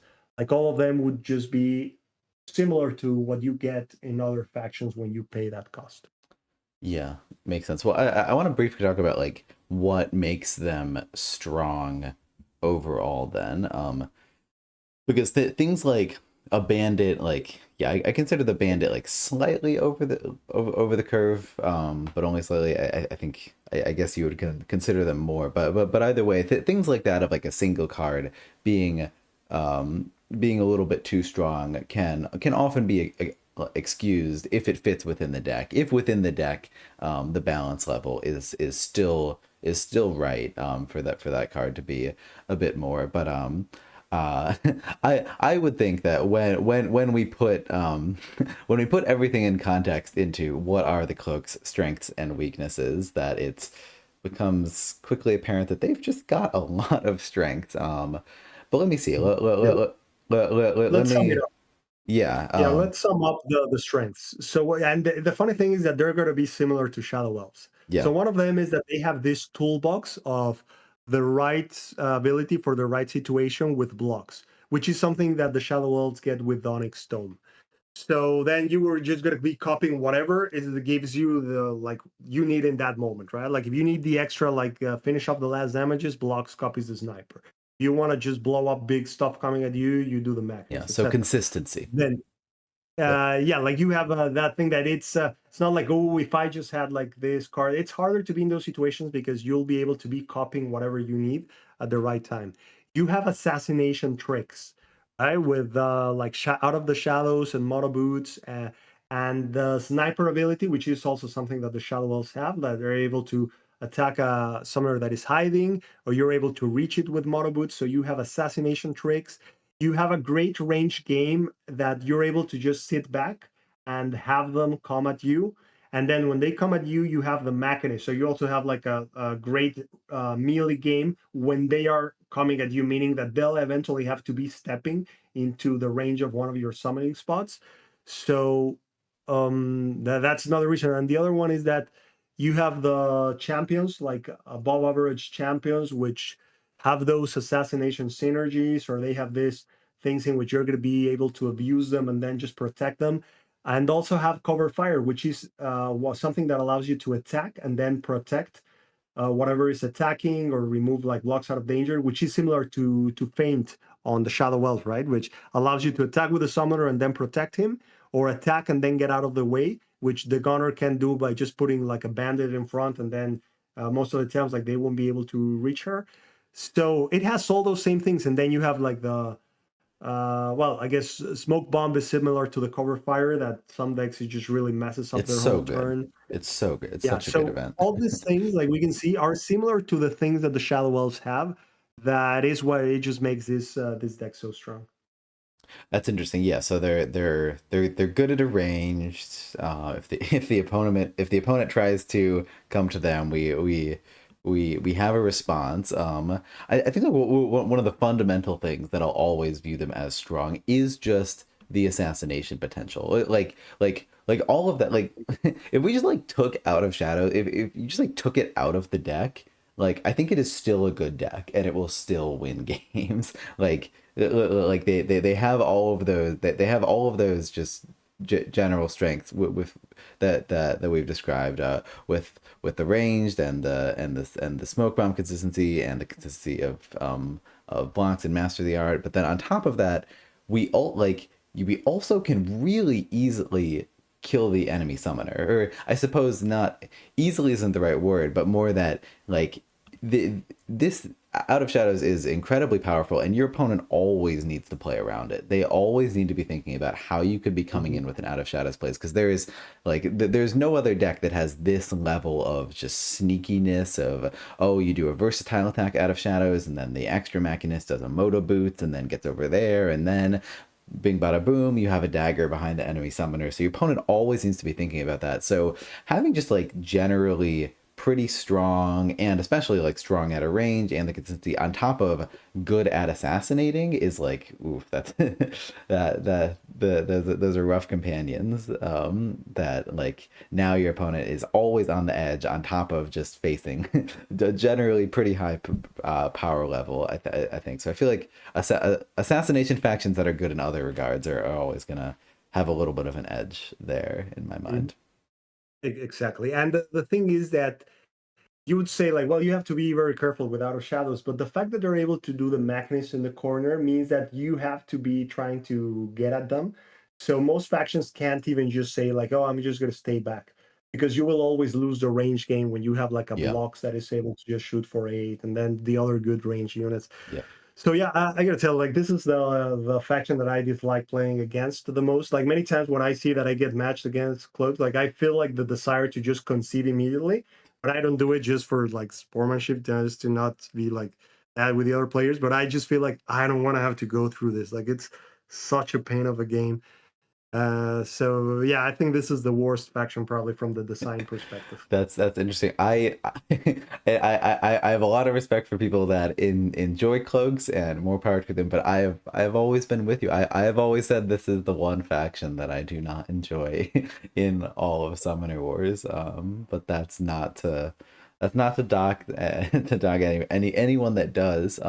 And I've been trying to play them more recently because also like it's just a faction that I feel like has gone over my head, and the Out of Shadows plays are just so much and complicated that I'm just like meh, just like, oh my goodness, I can't do this. I've tried to play them more recently, and I have gotten an appreciation for the skill level of cloaks. I know this is just like another discussion entirely, but it's just like the cloaks are powerful in a way that is genuinely like really interesting and really fun, like of just like, yeah, setting up these Out of Shadows plays that are really tough too, but then all, and then like using movement in really clever ways to then like make nothing exposed. Like they're powerful in a way that you have to be a very good player and very good at cloaks to use. So I think that aspect of them is fun, but otherwise I just instinctually I have always been with you of just shuddering with the cloaks. Yeah, and they're not easy to play. That's true. Like you, there's a learning curve. They're not like the rogues in which they're easier to pick off, Yeah. pop, and you learn pretty fast. Like these guys do take a little bit of time, but then it's not like super hard to do those. Like once you learn that you just have to put the mechanist in the corner, like that's half of the learning curve, Yeah, I no, guess. I would really like to get rid of that. That would make them a lot more fun for me. Yeah, yeah. Hopefully they I don't know if they care about those old factions, like trying to fix them. But hopefully, like that would at least solve the biggest issue of the faction. Yeah. Well, I'm glad we got to go so in depth with these. You ready to move on? Let's go to the next one. Yep, that'll be the Avians. All right. Let's So see. the avians. It's funny because I feel like people have taken to them more and more recently. Like when they came, I just feel like they've never been a huge part of the discussion in competitive play. But I think they're good spoilers. I'm curious to hear what you think, though. Oh, yeah, they're amazing. Like I love them. They're so unique and super fun to play. It's also one of those that I have a lot of fun, and I love that they have this amazing aggressive game. Like just go all in and just overwhelm them and assassinate them, or like also a range game. Like they can play an amazing range game. So Yeah, you always have options against the decks you're playing. It's never like, oh, I'm like it's very hard to win against this guy. It's like you always have alternatives of how you play this. So I think that's why they're a really good deck, just because of that versatility on the strategies that you can follow. Sometimes, like even when there are very aggressive factions coming at you and they overwhelm you, because of flight, they can just change where the game is playing and just move around the board as no other faction can do. So Ava, we can see she 10 health. It's kind of like the low end of the health, but that's because she's supposed to be that type of summoner that is not exchanging like attacks that much. She's really just be there as a support unit to make the synergy of the deck of the flight happen, which is what we see with a lot of the spirit decks. They have that type of thing in which the summoner needs to be around, but he's not sometimes like the core of the aggression. He's just supporting the other units. So she's solid from that perspective. It makes sense for her to have 10 health because she's going to be protected most of the time. Her main event, it plays really well for this stuff in which you're going to be able to reposition units that you had to summon somewhere else, bring her closer to give them flight, or then just send units with flight forward above enemy lines to do an attack where they would get killed afterwards. But with this, you just bring them back to safety. So super fun event. One of those that it's great, but sometimes like it's situational, so you just discard it. So it's pretty balanced. Battle Song and Sky Assault. It's a great set of events that work well together to do like assassination plays. I guess Sky Assault is probably the main use of Sky Assault is for that. Like you're going to be able to just attack through the blockers and try to finish off a summoner with your units that have flight. So battle song, it works great in those situations to try to maximize your chances. But sometimes really in any situation where you're getting more than +2, like if you're getting at least +2 for zero cost, you're kind of like pulling it even. Like it's a decent amount of attack for that value if it's gonna guarantee that you're able to kill something or give you a chance to finish up something else. If you get +3, that's as good as it gets. That's where you want to be with that one. So solid events, situational, but useful in many cases. Like Yeah, I rarely absolutely. discard both copies of all of these events, like at least because they play so well to what the deck is trying to do. I Yeah. at least play one copy of Gathering Song, one copy of And Sky Assault, one copy of Battle yeah. Song. And that's so much fun too because they're all like pretty situational. Like it's not just easy to find a use for them, and yet you really want to hold them because they're so good. It's a lot of fun. Exactly. And those situations, like you're going to be building, like your strategy is going to be all around having your units close, having around like flying and overwhelming the opponent to try to finish him off with it. So that's why like you hold them because the strategy of the deck relies on them. And then you have the irrigate. It's amazing for this deck because one of the main strategies is just flying and overwhelming the opponent and just start planting forward gates.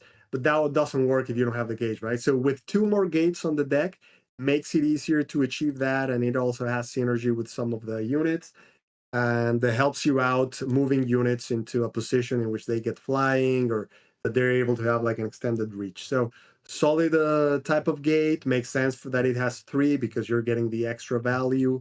So all of these cards are great. Then the units, the steward, it's like a great tank, like the 5-2 melee is the standard, right? So this guy, if you just look at the attack like that, he's like below the curve, but the ability is great. Like it makes it even better than melee once you have her close to the summoner, and that's how you're going to be playing it, right? So most of the time, really, the whole point of playing this guy is that he has to be close to Ava. So you're going to be gaining the value of the two magic for the 5-2.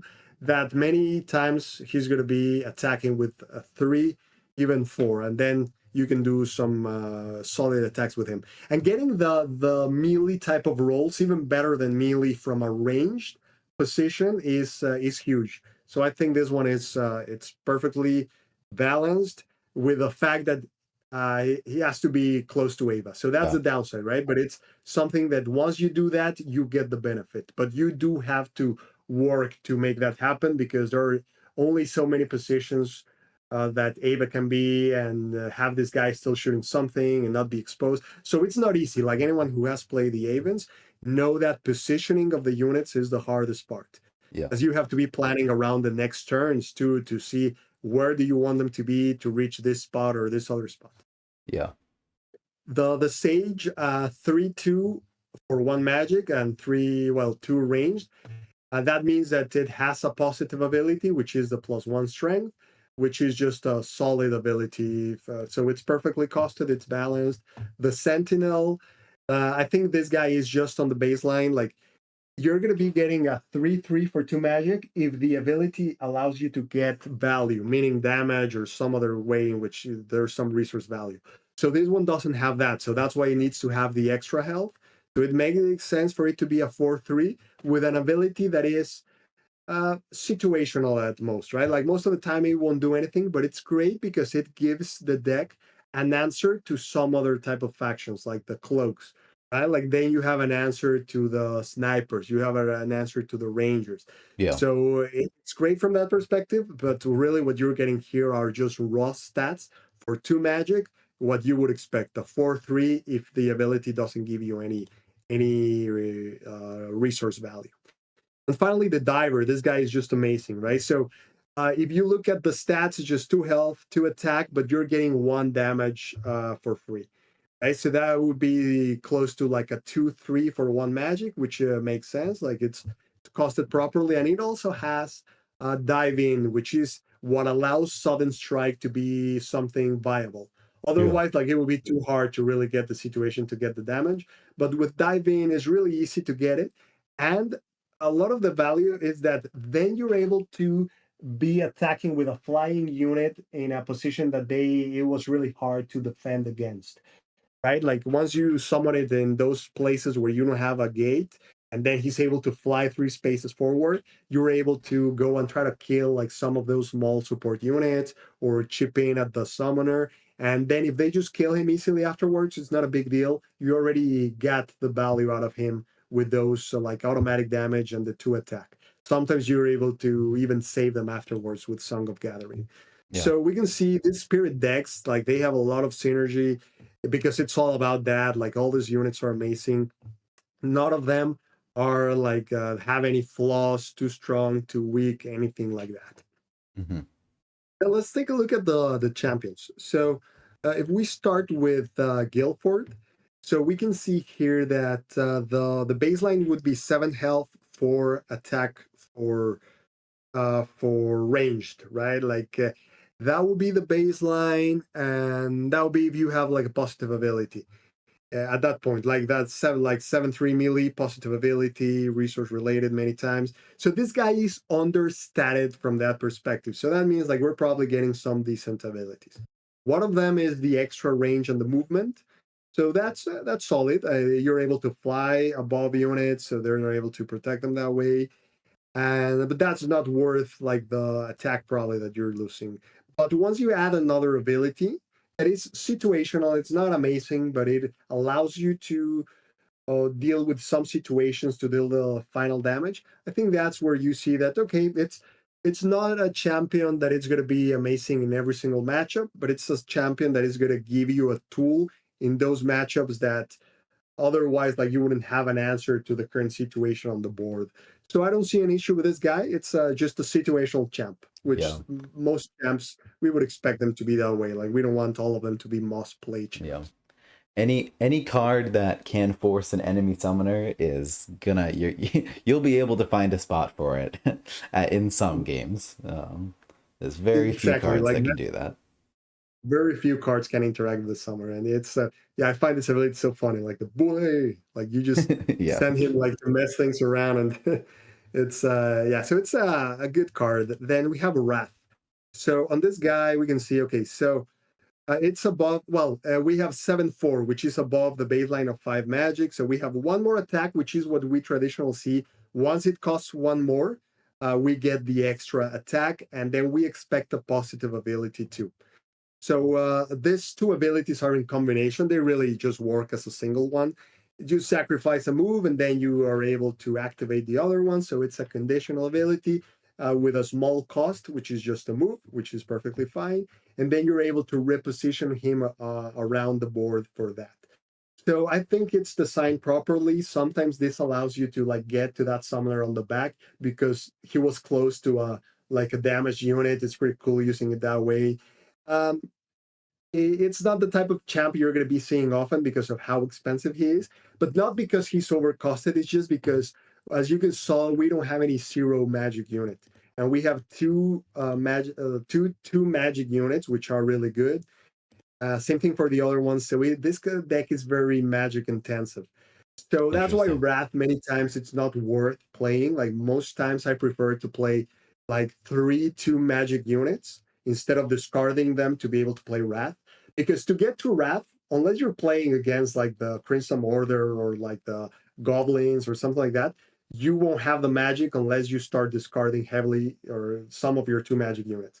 Yeah. So that's why in most scenarios I don't find situations in which I prefer him just from the cost benefits measure of it.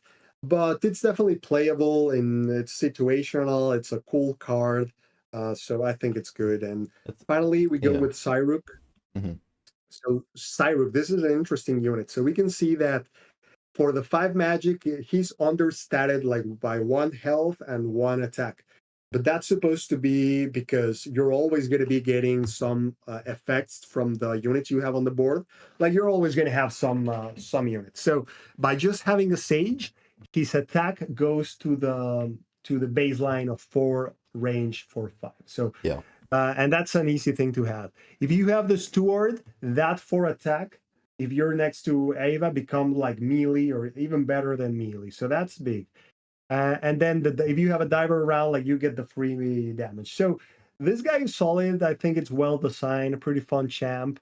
I also don't play it much because he's like magic is always scarce in this deck, but there's some players that use champs pretty well, like Ivyr. I love how he plays this deck. Like he always plays a lot of champs, and like if you play him well, like I've seen some replays in which they just keep him alive for like 4 or 5 turns, just blowing up the game. I think in one of the finals that we reviewed with Stopty and Aaron, someone managed to use Cyruk and just play like get just massive value out of him. Yeah. So you can see like these cards can just be game changing if you manage to play them and protect them properly, which is how they're supposed to be used, especially as they don't have like a ton of life. Uh, so it's solid. Like I don't have an issue with any card design here. This is just an amazing deck, very fun to play. So, but it doesn't have anything broken either, right? Like what you're getting all needs to be worked for, like worthy and all those things, strong to get the boost. The positioning is hard to accomplish, and so I don't. That's why I would just say like, yeah, this deck is A. Like no issues with A. Doesn't need any changes. This is the perfect level of power. Has a unique theme. It's fun to play. Like it has it all. Yeah. I think I'm right there with you. Yeah, I still want to try to let's see if we can put into categories the strengths and the weaknesses of the deck. It seems like right off the bat, the biggest strength I see is just the movement. Ava's always gonna have the positional advantage over the opponent. You're able to play a very mean ranged game, perhaps even like the best ranged game in in Summoner Wars. I don't know, like I don't know how many Could decks be. can really. Did you agree, or what did you say? Yeah, one of the best ones for sure. Like Yeah, few can be doing a range game that hits as melee, right? Like that's something big. Being able to do that, and then having those like bulky stats, which is kind of like because most times when you're able to attack like for 3 range, your unit has 2 life, yep, right? Has 2 life, 3 life when it costs 2 magic.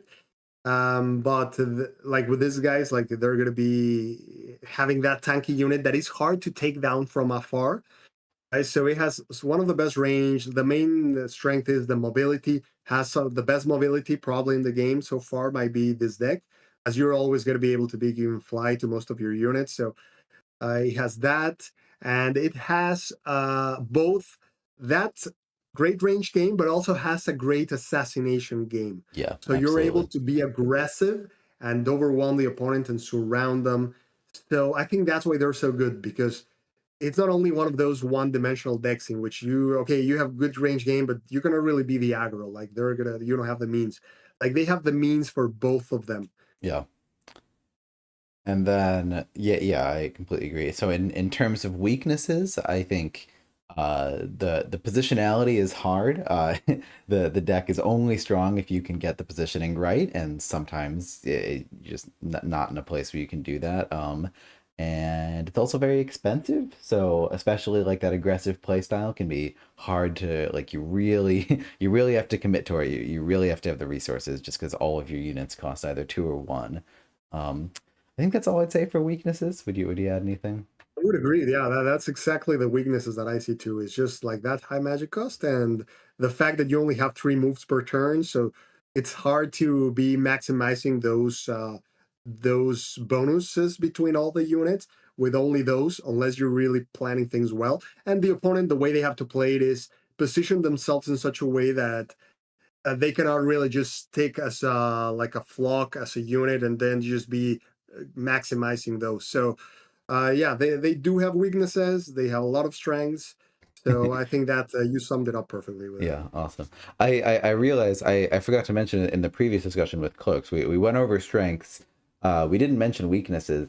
I can't think of a single weakness for Cloak. Like I don't know what I would put there. I mean, I guess they're like really positional and like tough to like to find those plays, to find those lines. So I guess that sort of skill level I put as the weakness. Is there anything you'd say for Cloak Well, weaknesses really quickly? that's a great point, and that exposes the issue, right? Like I also like what weakness. Like it's not even one of those decks in which you just have to be like very aggressive and you can overwhelm because when you're very aggressive, the machinists rip you apart. Like no deck really can just be getting hit by four with melee. Whatever you're sending forward is gonna get blown up. So Yeah. yeah, like they don't really have like a clear weakness. Like all you can really hope many times is that the cost like the the opponent makes a mistake and you capitalize on that, or that they don't play them well, or Yeah. that's all you can hope. Like if they play it perfectly, really your last hope is just to get lucky that they are attacking for 8 with blocks but they only hit you 2 or things like that. Like that's the only thing you can hope for, and that's the issue with the deck. Yeah, yeah, and sorry to bring us back here, but yeah, I feel like ranged or hand cannon only on ranged units would help too, because it seems like what the intended weakness of this deck is how complicated it can be to make these good plays. Like smoke bomb is really good, but only if you've managed to stack all of your units like behind that one unit. Mhm. Like it takes a good play, and these moto boots and hand cannons are really good, but not if your unit dies. If it dies, like you've probably lost value in that trade. So you have to be Mhm. really careful to keep your units alive with gunners and whatnot. So like these yeah, all of these tools going onto your units, it seems like just like the complexity of the plays is enormous there, and then that's supposed to be the weakness. But unfortunately, it's Mhm. kind of counteracted, especially by just how easy it is to just go for the strategy of tucking a machinist away.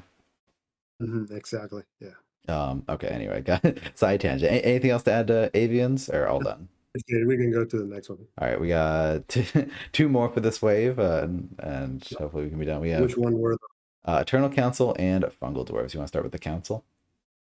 Yeah, let's start with the council. So let's take a look. So Edia, she has above average health, which makes sense for this one because in this deck you need her to be a part of the action. So in here, it definitely makes sense to have that.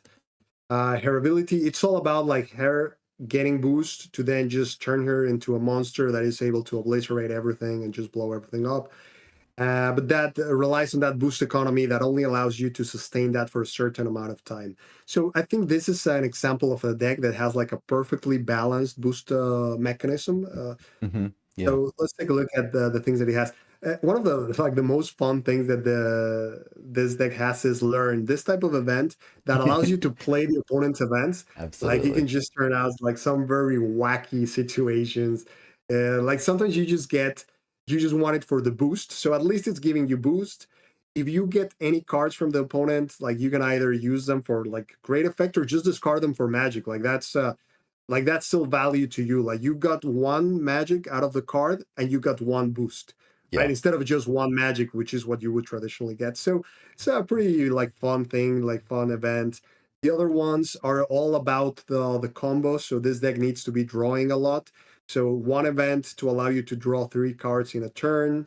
It's supposed to be combined with insight, which is the main piece for turning Edia into a threat.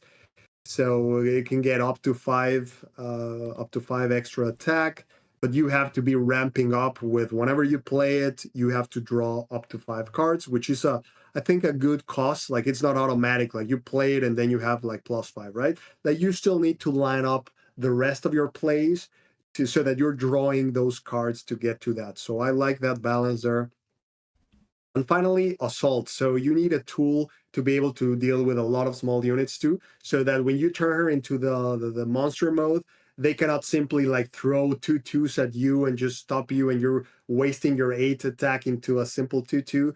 So this gives you a tool to be able to wipe out all the small things, or you don't have to play them at the same time, right? Like sometimes you only align one turn in one situation, and as long as you get like a more than 2 damage with a psychic assault or get to kill a unit, it's even worth just like that, and then you discard it. So it's a reasonable event that is able to give you a few damage, but it's not easy to pull off because it's only 2 space from the summoner. So you cannot just be hiding the summoner and get the benefit. The summoner has to be in the action in a certain way to get this and abuse this.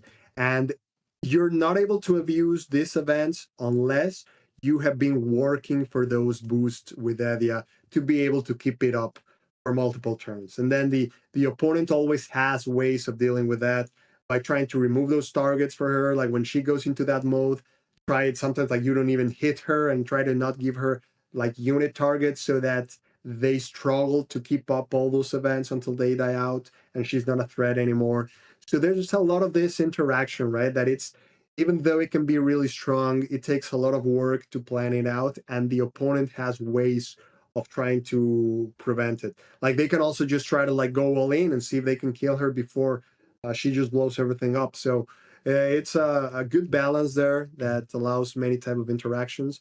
Then we look at the units. So let's start with the Enigma Sage.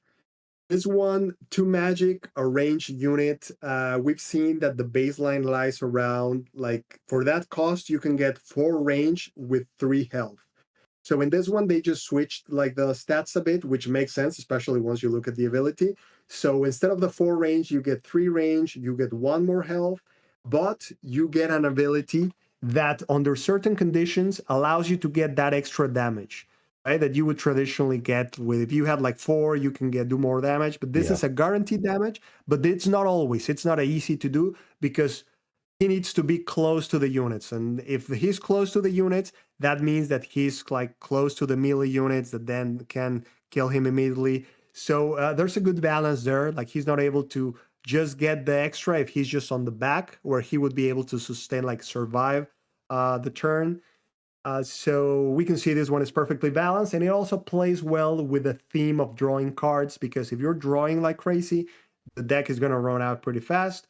And if you're trying to build combos, it's hard to find the right cards. So this solves that by allowing you to put cards on the bottom. The ones that are not part of the combo, you can just remove them out of the way so that you can keep digging to the combo. So amazing design here. Then we have the Knight, the other 2 magic unit. We can see for 2 magic, the baseline is 5 life, 2 attack. So if we have less life, that means that we should have some really good abilities, because the 2/5 usually has a decent ability. So in this one, we can see Shove. It's an ability that, just like with the Phoenix Elves, it's pretty good, right? Like usually you lose that extra health just by having that. And that's because it interacts perfectly with Edia. Like you want targets for her, like they're gonna try to not give you targets for her, so you can force those targets with the Yeah. Mind Knight. And then you have another positive ability, because that's still what you would be getting for the two. Like you already paid 1 life for one of the good abilities. You get another ability, which is the standard that any unit at that cost would have, which is a really good one, like against a Yeah. lot of factions. So Invoke Fear, any trigger that you get, you're getting 1 card out of it. Like that's just huge. Like that's pretty much like they're losing 1 magic, 1 potential magic. They're losing a card. So it's conditional. At least it's not broken, because, well, that's only if they have to use melee units on it. So they're obviously going to try to use range units on it. So that's where the game starts, where you try to position it in such a way that they have to use melee, or that it's going to be harder for them to kill it with range. Or if they want to come and attack some of your other units, like they're going to land into a Mind Knight position. So it's a great unit, really fun one that gives the deck some good defensive options. Like I use them the most when you're playing against those aggressive decks. Like if you're playing against Tundra orcs, I'm gonna bring as many my knights as I can to the board, right? Uh-huh. Like Yeah. even if they kill them in 1 attack with a smasher, they already lost 1 card just trying to get to him. So Yeah. I think it's a really well balanced unit, that it's still situational. there are some matches where they have a great range game that I just discard. Like you just discard them. Like if you cannot get the Invoke Fear, unless you're doing it just to get the boost with Evia, like there's no point in playing it. You play Yeah. something else. Yeah. So then we go to the Scholar. We know that for one magic on melee, we can get either 3 health, 2 attack, or we can get 2 health, 3 attack. And when we get the 3 attack, usually like you don't get an ability that gives you resources, meaning you don't get something that gives you more damage or stuff like that. Yeah. So this is what we see here, in which is just a team player for the interactions of the day, the deck of like drawing more cards. This one gives you like 2 cards if you play it and attack. So it's a great team player, and it gives you like a solid melee damage dealer, because the other one is just a 2, so it's always good for the decks. Like it's gives them good set of choices when you have something that can attack for 3. And finally, the advisor. This is also a support unit. Like this is a support unit for like the summoner support. So it plays to the theme. Well, it's just the stats are on the baseline of. Usually, you can get 2 health, 3 attack, or 3 health, 2 attack. So you're already getting the baseline, and then you have a positive ability. Intel is just for the deck. It's not like significant from the perspective of power, but it's just the synergy that it gives you is exactly what the deck needs for the combos.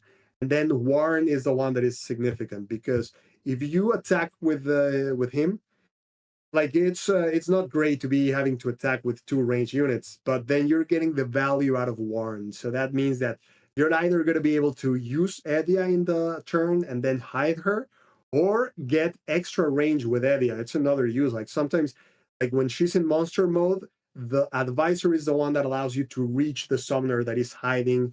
Or there are some ways in which you can do double attacks with the advisor. The advisor can attack the summoner and then move Edia in front, and then Edia attacks. So you get 10 dice instead of 8. So completely a team player. It's balanced at that value, and you have to work for those opportunities to be able to get those interactions. So, Yeah. so far, like all these cards are perfectly designed. We don't see anything that is undercosted, overcosted. And they have just, all of them have synergy with each other. Like none of these cards is like a card that doesn't interoperate with some other card that we have here, or with a summoner game plan. So let's take a look at the champions. So Dominus Catu. So this is a weird one to measure, because, well, the baseline is not that relevant here, because the conditional effect is based on time. So for 5, we get like 7 for, let's say, the range. Yeah. So this one costs more. So then we're getting more life. We usually get like 9 or up to 10 life, and you get more attack. But the more attack, we're not getting it immediately, right? Where you're getting it little by little. So instead of getting the 4 or 5 range that you could get for 6 magic, you can go all the way to 7, but you have to pay with time for that. The resolute ability, it's not an issue like the part of the conditional effect, because you have ways of putting stuff at the bottom. So this is going to be like your game plan for the like the end game stage. This guy, it's easy to, you don't have to hold him for the whole game, right? Like you easily put it at the bottom and just have it in your last hand. So I really like the design of this one. So, as you're going to be running out of the deck, like part of the consequence of the draw effect is that you're going to be just running out of deck, and then be able to be banking on that with Cat2 there. So it makes sense to have 10 life, because you're paying 6, not 5. And then the bonus of the extra attack, it's something that you're not paying with magic, you're paying with time, right? So then I think it's perfectly costed. It's a solid one. Everyone loves him. Probably everyone loves him, and you see a lot of play for this guy I love in Katu. all the end game scenarios. Yeah. Yeah. Yeah, I would like to see, like, if someone hates that guy, I would would be fun to hear, like, what's the argument? Like, what's not to like about this guy? He's Yeah. Yeah. pretty awesome. So Malunar, like, okay, this guy is one of those situational champions.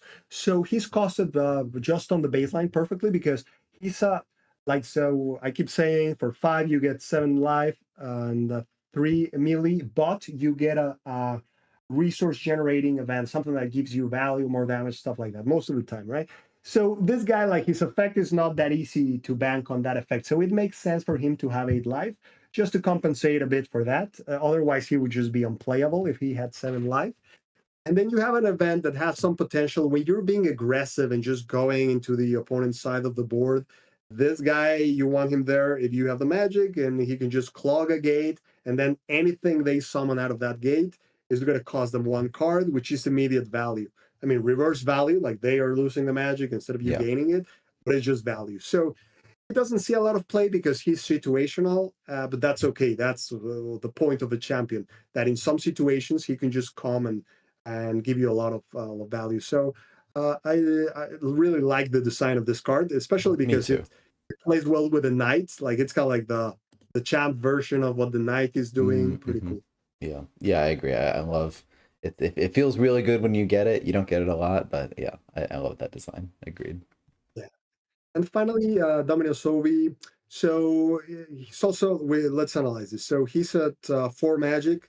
So you're getting less life than the 7 that's expected, but it's not that much. Like he still has 6, which is, I think, the baseline for 4 magic. Because once you go into 3 magic champs, the life goes down to 5. So this is the baseline of life, at least for a 4 magic champ. Yeah. And then we have a conditional type of attack. So you would expect traditionally at least 3 attack for this type of cost, but with a positive ability, right? So even 3 attack would be weak unless it has another ability.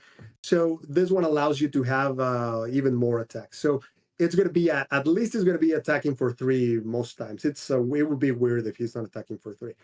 It's not hard for him to attack for 4, which I would say puts him just in the baseline because he wouldn't have another ability. So at 6/4, you're getting what you pay for a 4 magic, but you have the potential when you're using him and doing some of the other draw stuff to attack for 5. So at that point, he's above the baseline, but there's a conditional effect that you have to work for. So it's not always the case. So I think it's a perfectly defined champ that works in that phase of the game that you're just drawing a lot of this, which is at the beginning. So we Yeah. have a champ for that beginning of the game and middle of the game with Ovi. We have that champ for the end of the game with Kadu. And then we have a Malunar for those games in which you're the aggressor and you're in front of them. So, I mean, what can I say? This is perfect design of a faction.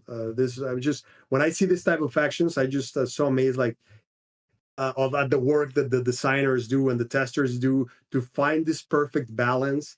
Like this is the factions that we've all played a lot, and I never found a flaw in it. And would you say like, hey, it's too easy to get this or it's too hard to get the boost? It's just perfectly balanced that you have to work for it, Yeah. find the right cards, Yeah. start building for those combos. So it's very strong, but there's nothing broken on it that you can just abuse and always have an edge against the opponent. So I would say easy A tier for the council. Yeah, I agree. It's impressive that it that it works out so balance wise, and that yeah, there's just literally no piece that I would change. I think in terms of overall balance, it's more complicated to talk about, and probably even more impressive. So like in terms of strengths and weaknesses, it's pretty polarizing because like strengths wise, your biggest strength is the combo. So like any deck that like all like yeah your biggest strength is this crazy thing you can do with seek plus insight plus psychic assault plus you've accumulated a ton of boosts. Like that's a pretty momentous things. Like if you're playing magic and there's a combo like this, you probably just won the game. Like it's super hard to balance something like this. And so yeah, like so that that's in our category. So what we like all the units by themselves are fairly cost and whatnot. For strengths, we have the combo. The weakness of the combo is like it's tough to set up. You need to have a lot of boosts on Edia. Psychic Assault isn't even good if you're not close to enemy units, which is like pretty tough to do. Super easy to play around like Edia. Like she can only move 2 spaces a turn, and then Advisor moves as well. So if she has a bunch of insight, you could easily wait her out. So actually using this combo well is pretty hard to is difficult. It requires setup. Even though it is super powerful. Mhm. Exactly. Yeah. And you know what? I mean, I'm just gonna, I hope no one takes this in a negative way. Yeah, Just talking about the testing process. Like when you see this decks and you see the Skype, the Avens, and but really most of the decks that come out, like it's this perfect balance that it just amazed me, like the talent of the people behind this making these decks happen. That then also makes me wonder, like, how do things like the cloaks and the groaks happen? Like, if we have these people that clearly are able to put this out, this type of quality consistently, what's happening on the back end for those things to just slip through the cracks, like the groaks and the cloaks and those decks? Because just my guess is there might be some lack of consistency with the resources they have at hand, or that sometimes like the process is probably not consistent. Like the process that happened to make most of these decks happen probably didn't happen in the same way with those other decks that have some serious flaws, and that is why we sometimes get those, because maybe they were lacking of some like time or something with whatever happened. And instead of having like, they, let's say that usually they test this, I don't know, for 2 months, but for those decks maybe they only had 1 month for whatever reasons, right? Like maybe something like that could explain it. So maybe they just need some consistency in the process or more checks and balances or something, because most of the decks, like you see them and it's like this, I find it really beautiful, like this perfectly yeah, balanced set of yeah, interactions and cards that we know it's super hard to achieve. Like it's not trivial. Like anyone who has tried that, it's not like I'm not into like game design or anything, but I know understand the complexity when I analyze these decks and go into the depths of it and analyze it with other ones and the power and all that. And I mean, it's extremely hard to achieve. So yeah, I wonder, man. Like, hopefully they could do some analysis on those cases in which things didn't really turn out well, to try to do some lessons learned and see like, hey, what happened? Like, how do we prevent this from happening in the past?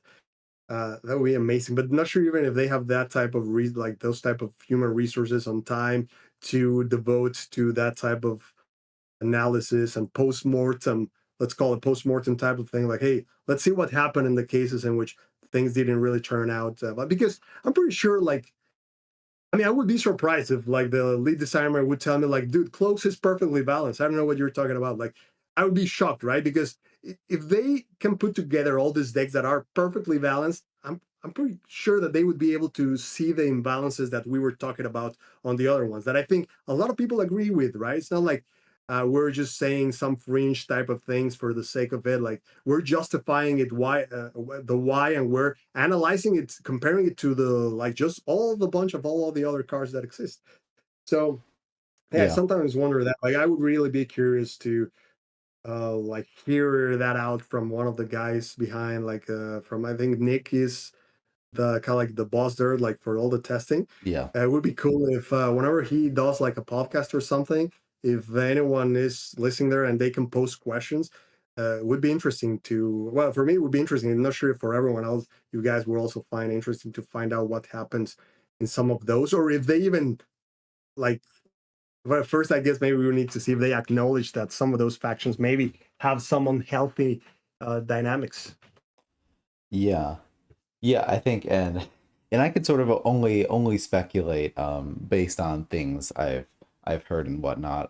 And I think I've heard like Nick say, and I like that Nick is fully willing to acknowledge whenever there's been a misstep here and there. And I think most of your speculation from and I'm just speculating too from little things I've heard from playtesters and whatnot. But I think most of your speculation is correct, that like at various times there's not enough resources or deadlines and whatnot that make the process somewhat inconsistent. Like it's gotten much better since the master set, when there was just way less resources, like there wasn't the app and whatnot, that a lot of things were like there was just some like some last minute changes that were made that ended up like not working out. And I think like the vanguards were hit pretty hard with that.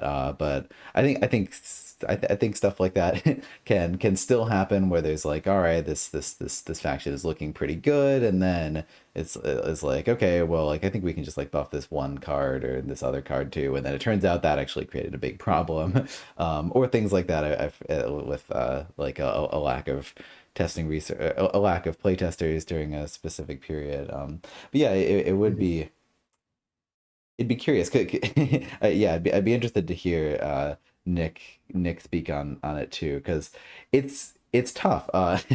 And I don't I don't mean to flatter you too much, but like it's tough to have such a deep understanding of this game to analyze things like this, and I'm sure you would say that even the analysis we're doing here, we might get some things wrong, and might come back in a year and be like, okay, no, like we were wrong about this. This is actually more powerful than we thought, and whatnot. And so especially with a massive playtesting server of lots of different opinions, I mean the oftentimes the best do come out, but it's I haven't play tested, but I'd imagine that it's very chaotic and lots of different opinions, and it's Summoner Wars balance is complicated. Yeah, and also the fact that the group of testers probably varies a lot from wave to wave, right? There's probably a lot of churn there of people like, coming and going.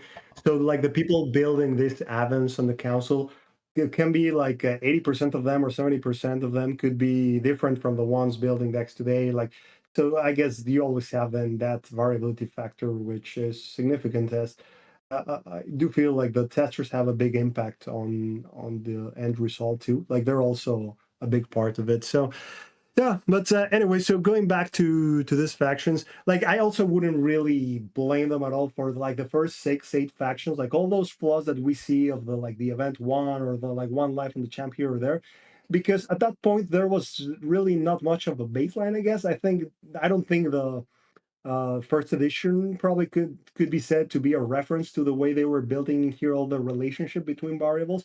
So it was easier to like there was a different baseline at that point that the one that has been established now after the game has been running for a few years. So it was just expected that like the champs used to cost more, but the cost benefit analysis with them compared to units didn't really like make sense. So that's why the champs have been costing slightly less. Same thing with the events. So I don't think it's like they made a mistake in the first 8 factions. It was just they were finding that balance Oh, of yeah. resources. And I mean, the unfortunate thing is that they're not able to simply just adjust them to just fix them to the things that like even they probably know that this should cost this, but it's hard to make the change on cards. So yeah, too bad for that. But in the new ones, I guess after that, it was just probably some design issues that at that point they didn't really notice how busted it was going to be or how much it was just going to be driving the way the deck is played, just to be exploiting that.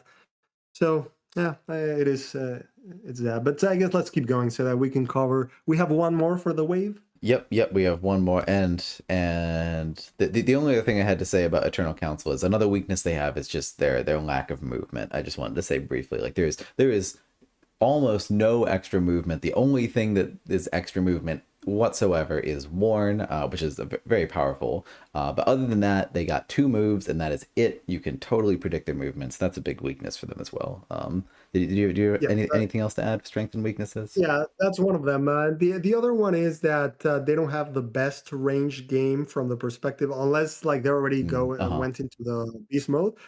Like the sage needs to get closer to have more of an impact. The advisor is not really a threat when he's attacking from behind. So I guess if we want to look at things that they're slightly weak, that's a small one. I mean, at least they have 2 range units, so that gives them options. But other than that, I don't think they have like massive weaknesses. Like one of them could be it's a hard deck to play. Like because of the draw, you don't really sometimes get to do the undos.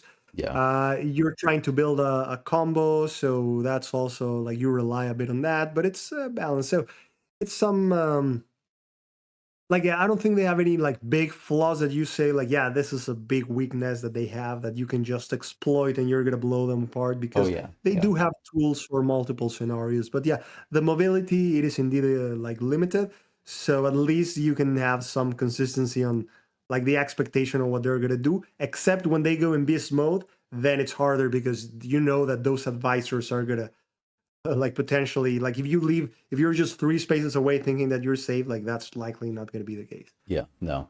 Absolutely. And yeah, and I think what I look for in a given deck is for it to have strengths and weaknesses as a counterbalance, as like this is what makes this deck strong, and then this is how this deck can be defeated. Like these are things you can capitalize on, and I think most decks, every decks we've covered, can have at least like a few things of note for both strength and weaknesses. Anyway, I'm ready to move Mhm. on. Yeah, let's go to The the dwarves. All right. dwarf. Hopefully this one won't take too long. Let's see. Okay, so on this one, I'm gonna try to start with a clear mind, like Yeah, go ahead. not even think about what we said before, and let's try to see really if they're like Okay, I'll A try or to F. too. I'll try to too. Okay. Yeah, so if we analyze them from scratch now, considering like the current state, like it's now 12 life instead of 13, so that's the average. Yeah, He's on the life average. He has 4 attack, which is solid, like he hits hard. And the thing is, like he doesn't even need to get that much into the fray, right? But it's good to like whatever gets close to him, like he's able to just blow him up. So Kulak is a good summoner from that perspective, and it's all about his ability, all about the boost engine. Like that's the theme of this deck, just to build like the recurring set of beasts. yeah, So we look at his event, like he brings back 2 carriers from the discard and protects himself. So that's a great event from the perspective of a defensive event. Like that way means that you can like charge, attack with Kulak, and then just protect not only that flank but another flank. And it also gives you more meat for all the boosts engine and for all that stuff. So it's an extremely powerful event, I would say. Like it's yeah, you, like think about it, you never really I'm gonna discard one. Like you always play it, even if you just get like a single unit, it's worth the card. Like you're just replacing it for one of those cards, especially if you're protecting the summoner while doing that. yeah, Then let's look at the units, and let's start with the ones that are part of the recurring the engine. So yeah, the fungal beast, he's right on the baseline from the perspective of the stats. He has 5 health, 3 attack, and positive and negative ability.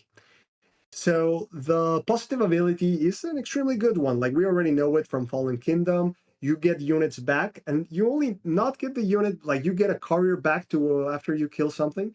Then you're blocking that flank so that they cannot attack the beast from that flank. Right? So they kill the carrier, and then the beast can keep moving and kill something else and put a carrier. So they are like hard to handle from that situation. Like they're problematic for the opponent, let's just say. And then the downside is that you need to keep them boosted or they start decaying, like they start taking damage. yeah, So unless you already have some boost engine going on, like when they come into play, they could potentially just go straight down to 4 life. But the positive ability, I would say it's significant. And they still give you magic. Like the other unit that has that, the zombie, you get a unit, but you don't get magic. This guy gives you magic plus the carrier. So it's, I think, one of the strongest 3 magic units in the game. So now imagine if it was 0 magic. Like if you were able to just keep getting this guy for free, I think that's extremely powerful. Like that's just no deck is able to keep up in like the swinging and exchanging of units and the striking if you're able to just keep bringing these guys back without paying any magic. And that's yeah, what the recursing engine pretty much allows you to do. It allows you to turn the 0 magic carriers into a beast, and all you need to do is get 3 boosts on them.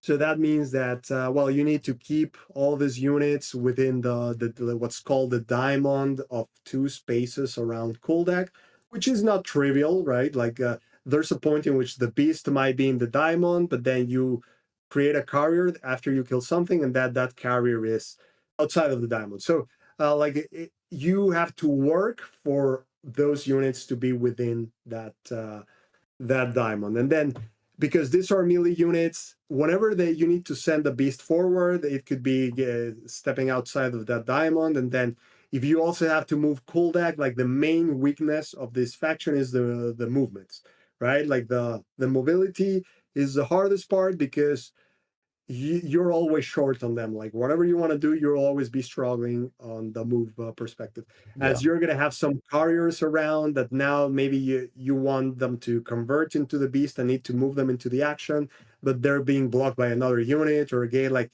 that's the hardest part of learning to play this deck, all that positioning aspect of it. yeah, But we've seen how some players who have mastered it are able to do that, and like they are able to overcome that situation to not be such catastrophic, like in which you're not even able to attack properly because of that.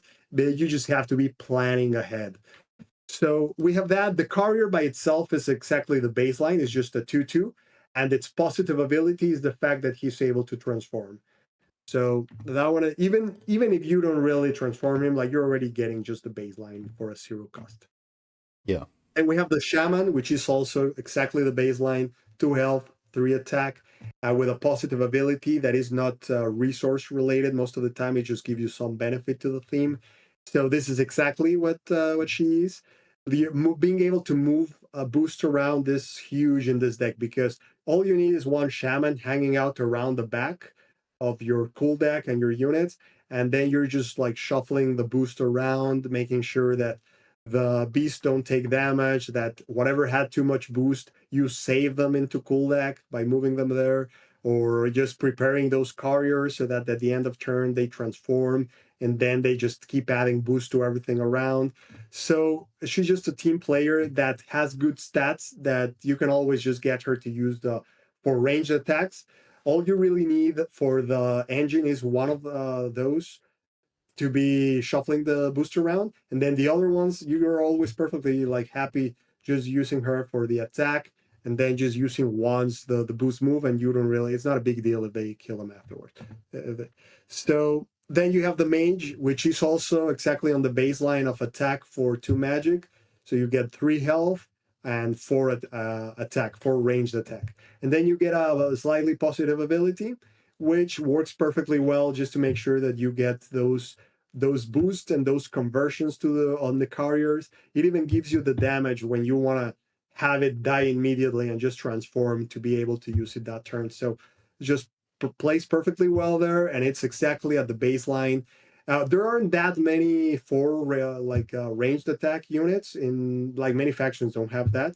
So Yeah. I think it's powerful having that, because it's I mean, it's like you kill most of the stuff you're aiming at, and then because he has 3 health, many times from a range position, they're not able to kill it immediately. So you get another 4 attack.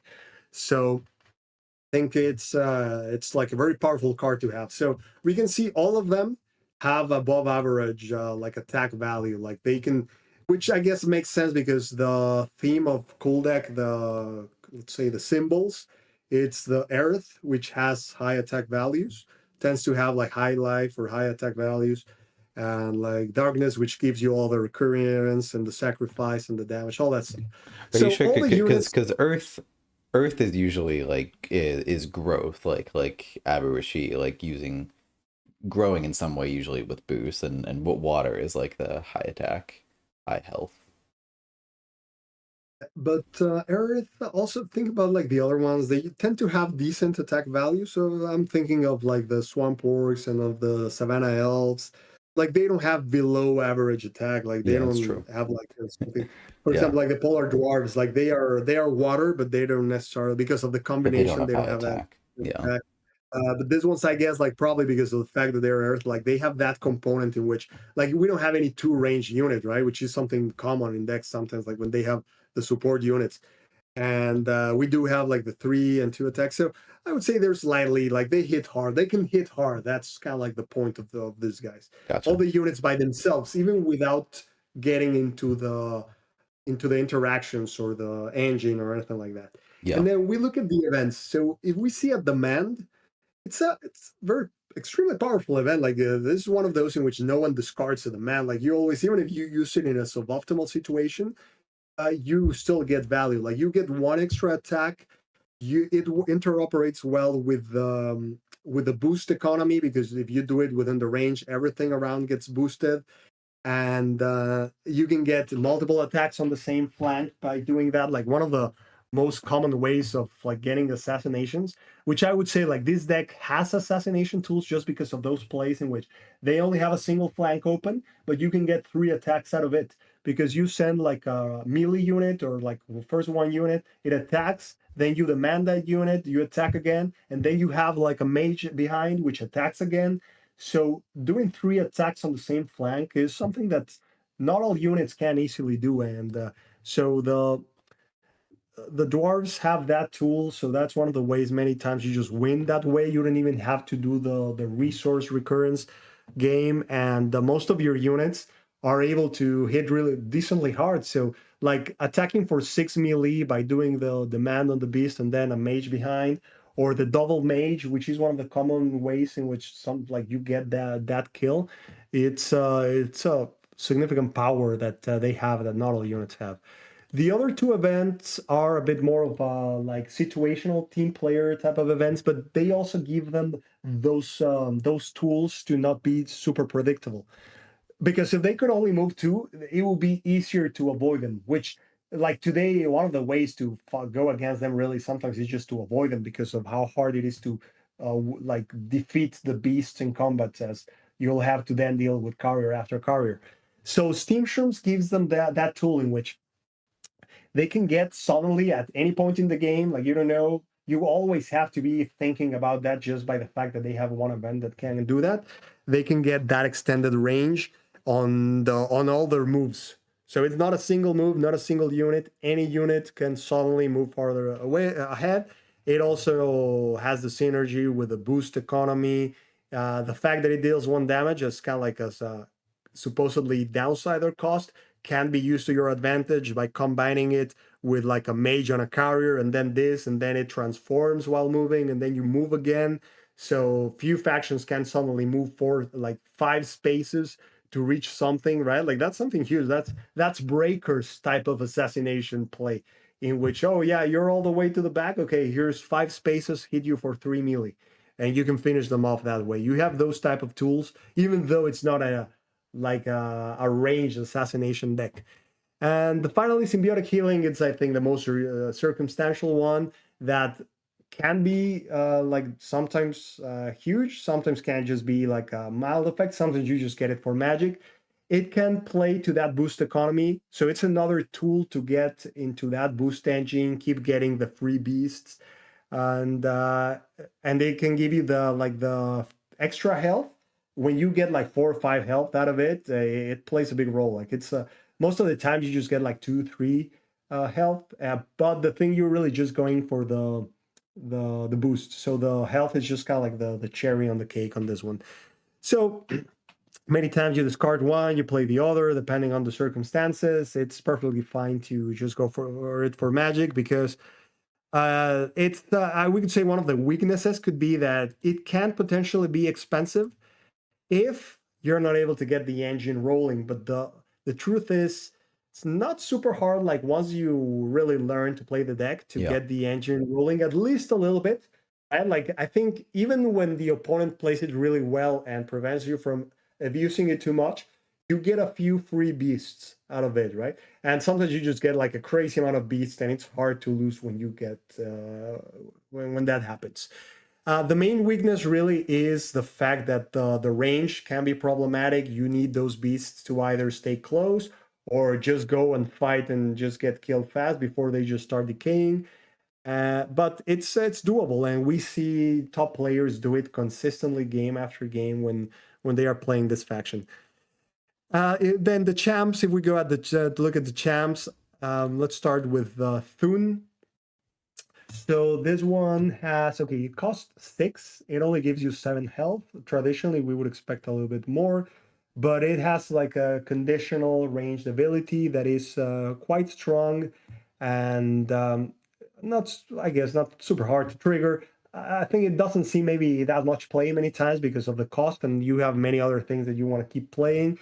But I think the design is okay at 7 life, just because it's like most of the time when you play it, he's going to be attacking for 5, 6, 7. If he had too much life, because they're going to be counter attacking him with ranged attacks, he might be a little bit too busted if he had like 9 life, 8 life. So 7 is probably a good balance because of such a strong ability. The downside is that you need to keep feeding him boost, as he's going to be losing 2 per turn. So I think it's a situational champ, like when you need that range card because they're staying away from you, but you want to like that's the type of scenario where you're going to be using him. If he was 5, he would be too busted, Yeah. as like you would have like you would expect 4 range for 5. This guy would be attacking for 7, 6, 7. He would be like too strong. People would be playing him every time. So 6 is a good balance in which you have to work for the 6 7, but then you're getting some value out of it. For 6 magic, I think the just the stats that you would expect would be 5 ranged, but with this one, you can get up to 7 with the conditions. So I think it is okay, and it's not terribly hard to be attacking for 4 or 5 with him. So he's fine. He's a good champ. Maldar, let's look at this. So you would usually get 7-3. So he starts at 8, but well, the first life really goes away immediately because of the effect. But the effect gives you 2 boost immediately. So 2 boost, it's already almost what you need in a single carrier just to turn him into a free beast, right? Like getting the extra, at least it doesn't transform it immediately. That would be insane.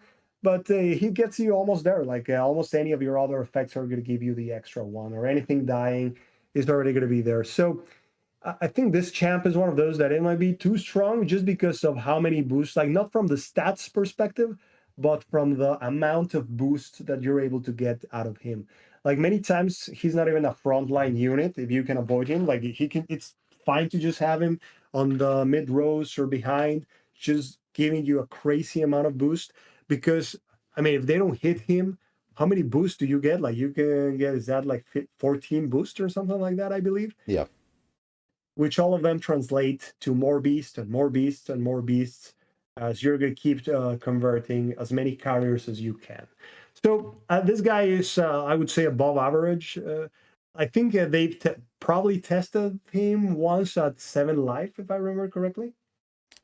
Um, I don't actually remember. That sounds right. I think one tournament, right? Like they Yeah. lowered his life. I'm not sure if at 7. Which I would think like it might be a better fit to have him at 7 life, just to because he will be the actually wait, he actually costs only 3 magic. I'm not sure if I mentioned this before. So he's way above baseline. So we were saying Yeah. the baseline is 5 magic for that. So you're getting already like that for 3, and then you're getting the boost. I was, yeah, like this guy is is a bit busted for sure.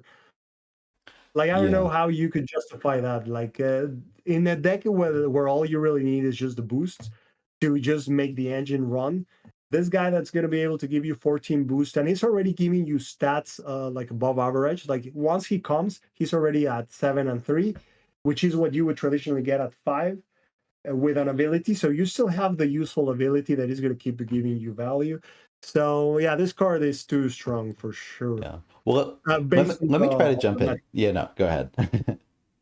Go ahead, go ahead. Yeah, let me try to jump in and justify it because I have some hot takes about Maldar. I think the first thing I'd say is that, well, I'd say in deck building, this card absolutely breaks pretty much every economy. I mean, that's true for most things in deck building, so it's that's not no surprise. But getting 14 boosts for 3 magic, like obviously is not balanced in Savannah elves. Is not balanced in Shadow Elves and whatnot.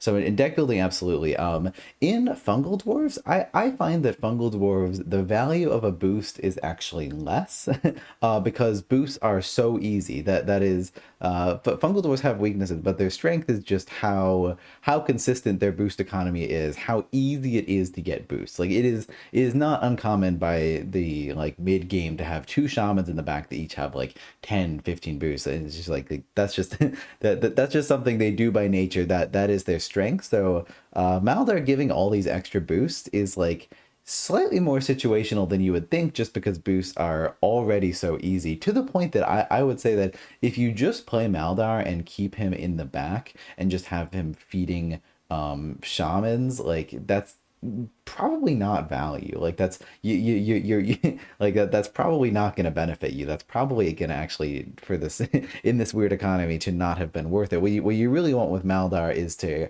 help you build the engine when you're struggling, like help you, like if you don't quite have enough boost, and so it's going to help you push some carriers over the edge to get in that range, or even to have him on the front lines and take a few attacks while you help get your engine started. So is a little bit more situational. in that respect than I think is immediately obvious. Though it's hard to deny from bottom line like that just a 3 magic Mhm. 3/8 or really a 3/7 just like very clearly breaks the stat boundaries. But like interestingly within the dex balance as a whole, it's often kind of a hard decision. Do I just play another beast or do I play Maldar? So I'm not immediately convinced that Maldar needs a change. Yeah, no, I actually agree with you. Like everything you said is true. Like I play this deck a lot, so it's never been like Mulder felt problematic from that perspective. Even when they play it, I mean, it's always like, oh boy, if you're not able to even hit him once, like they're just gonna get a ton of counters. But you're right, like the boost, most of the time they have plenty, and the challenge really is getting those boosts into the right thing at the right time, Yeah. which is what the opponent is trying to prevent. So, like just looking on paper, that's when you see like, wait, this seems too good based on the baseline of the other cards. But I guess then the focus is on the downside of it. Supposedly, the fact that he loses 1 life by turn and eventually dies by himself, which is the way they thought this card out. Like I wouldn't think that he needs to change considerably. I wouldn't say that he needs to cost 4 or anything like that. What I would say maybe if I could adjust it, like it's not a super huge thing on the deck, but I would just make it 7 life. Sounds like for that cost, it would make a little bit more sense because like losing 1 life is not a big deal if you're getting those boosts that are still are useful, right? You're gonna have a lot, but having this guy there, it really helps you sometimes just lift that engine because he will like almost be converting a single carrier by himself if you're able to get them around. The challenge tends to be the moves to make him relevant, like being able to position him and the other unit in such a way that you'll get the boost and they'll still be relevant so that you can attack. So yeah, I wouldn't say this card is broken. I would say it's probably above average baseline on the power level, which is why most people like it's always tough discarding him, right? Like you always feel like, oh man, for 3 magic, like this guy is solid. Like I want to find a way to play him, but sometimes like you just can't because you're starving in magic and you need the beast or whatever. So yeah, I agree with you. Like he's not busted. He's powerful. If I could like just adjust anything, I would make a consideration to say like, hey, would this guy make more sense at 7 just for the what you're paying? But Yeah. he's also could it can work at 8. It's not like he defines games or anything.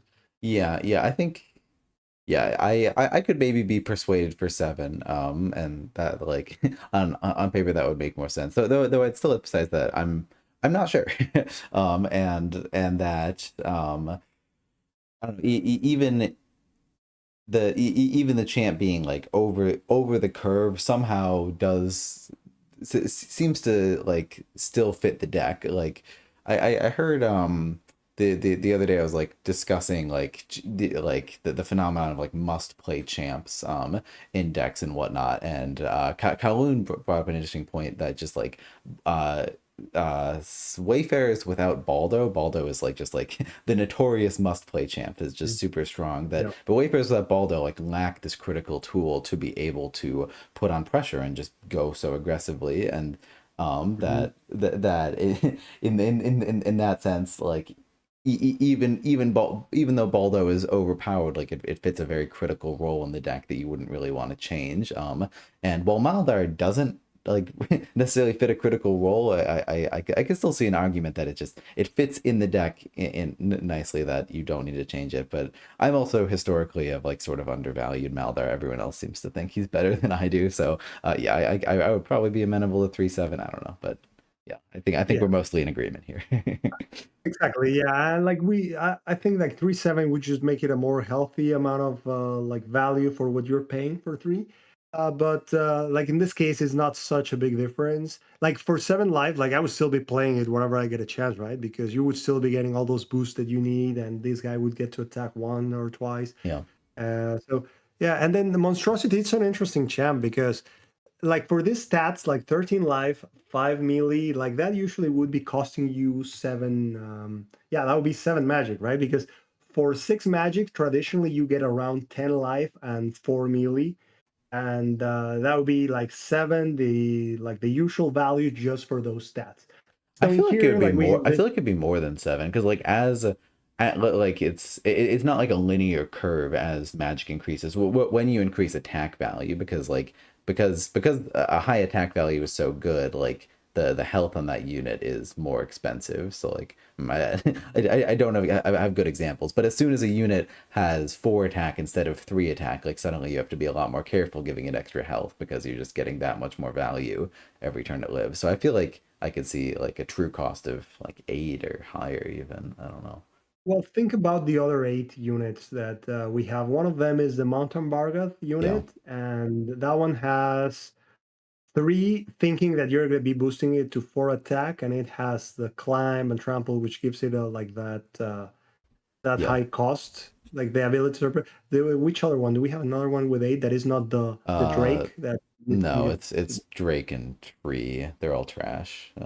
Yeah, and the tree is just one that just Yeah. We, needs we, to be. we really only have Torden to compare to. That is, I mean, yeah, we Yeah, really so only have I Torden. guess it could be 7 or 8. Like the thing here to think is that like you're not getting any ability. Like this is just stats. So I think 8 would be too much because this would just be a unit that doesn't do anything else.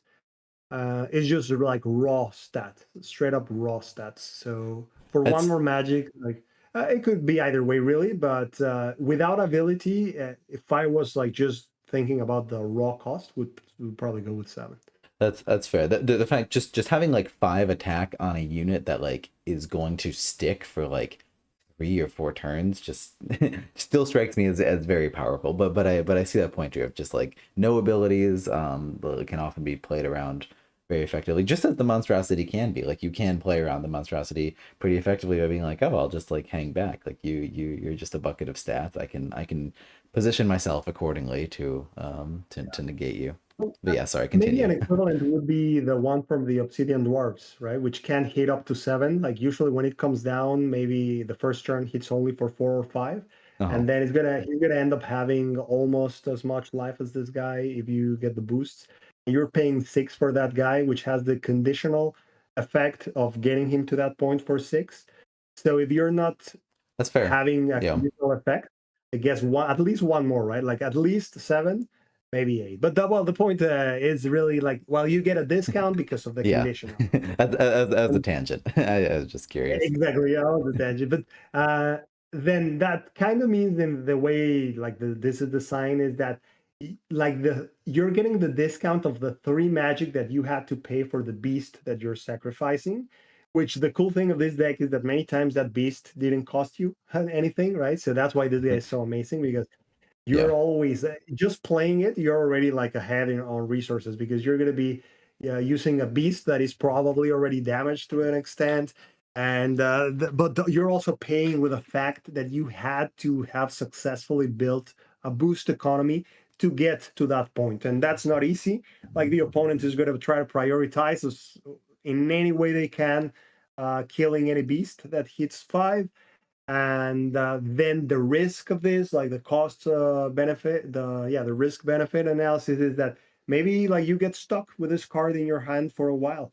Maybe you never get a chance of playing it if things don't go your way, right? yeah, So it makes sense for it to just cost 3 because you're taking the risk. You're paying with the extra unit, the extra boost, and with the risk of simply never being able to play it or having to get it stuck in your hand for a long time until you get to that point, which is a significant thing in this game. Like getting absolutely. like a card that is you're not really drawing enough usually can cause you to just get completely stuck in a game and not advance. So I like the design of this one. It's one of those super original ones that we don't really have in any other that is similar. And then just being a raw 13/5 at that point makes sense. Like it would be a bit crazy if he also had some other beneficial effects. So great design with this one, and that's a great tool. So okay, so we looked at all those cards, and we've seen like when the engine gets going, like you just get an unending amount of beasts coming through. But it doesn't happen all the time, right? But it happens like a fair amount of times. At worst, you get a few beasts. So we can say that you're consistently able to generate a decent amount of boost.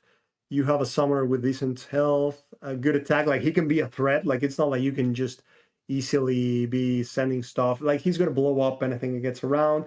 If they're being aggressive, it's easy for him to kill whatever he tries to kill, and then just you do carry the spores. So all of that is strong. Like all the champions, like two of them are extremely strong. One of them has like a bit of a curve, like a condition that you need to fulfill. It's not super easy, but it's also not super hard to do it, right? It's one of those that if you Yeah. work for it, you're going to be doing most of the time.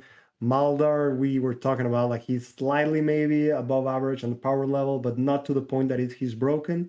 He's just good. Like you're going to play him wherever you can. And even worst case scenario, like he's for 3 magic, like you're going to get what you paid for, even if you just get like a couple boost and just an attacker that attacks 2 or 3 times. And Thune, like a solid tool for the toolbox in which you have a good range unit whenever you need. You just stay behind, or they're like staying away from you, and you cannot send all the bees. Well, this guy can just keep you blowing up stuff. So then they have the extra mobility. They have other stuff to support the boost and heal, demand the double attacks, like assassination tools, magic denial. Like it's amazing when you're able to like do it with a beast that has 1 or 2 life, right? Like and then yeah, they're not even able to get the magic, and you just attack for 6. That's significant. All the units are just strong by themselves, really. Like you get what you pay for. Like nothing is undercosted, and if you also use the abilities for all the synergy, you just get like much more than you paid for. But just using them for the stats, I mean, you're already getting a decent unit by that cost.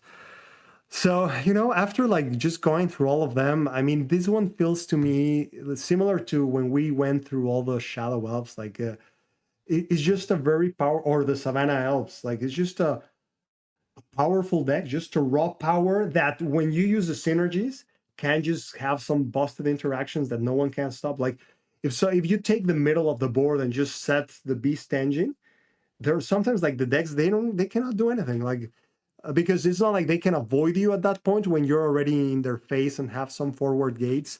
So sometimes even if they play it right, because that's a key thing. Like if you don't play against the fungal dwarves in a very specific way, they're gonna destroy you every single time, right? Like if you just keep sending like your 2-3 life units and try to beat them in the middle, and they'll just keep doing getting carriers, right? So we know, and we've seen the article from Aaron, which is on point with all those recommendations and strategies on like the type of things you can do with all the different factions.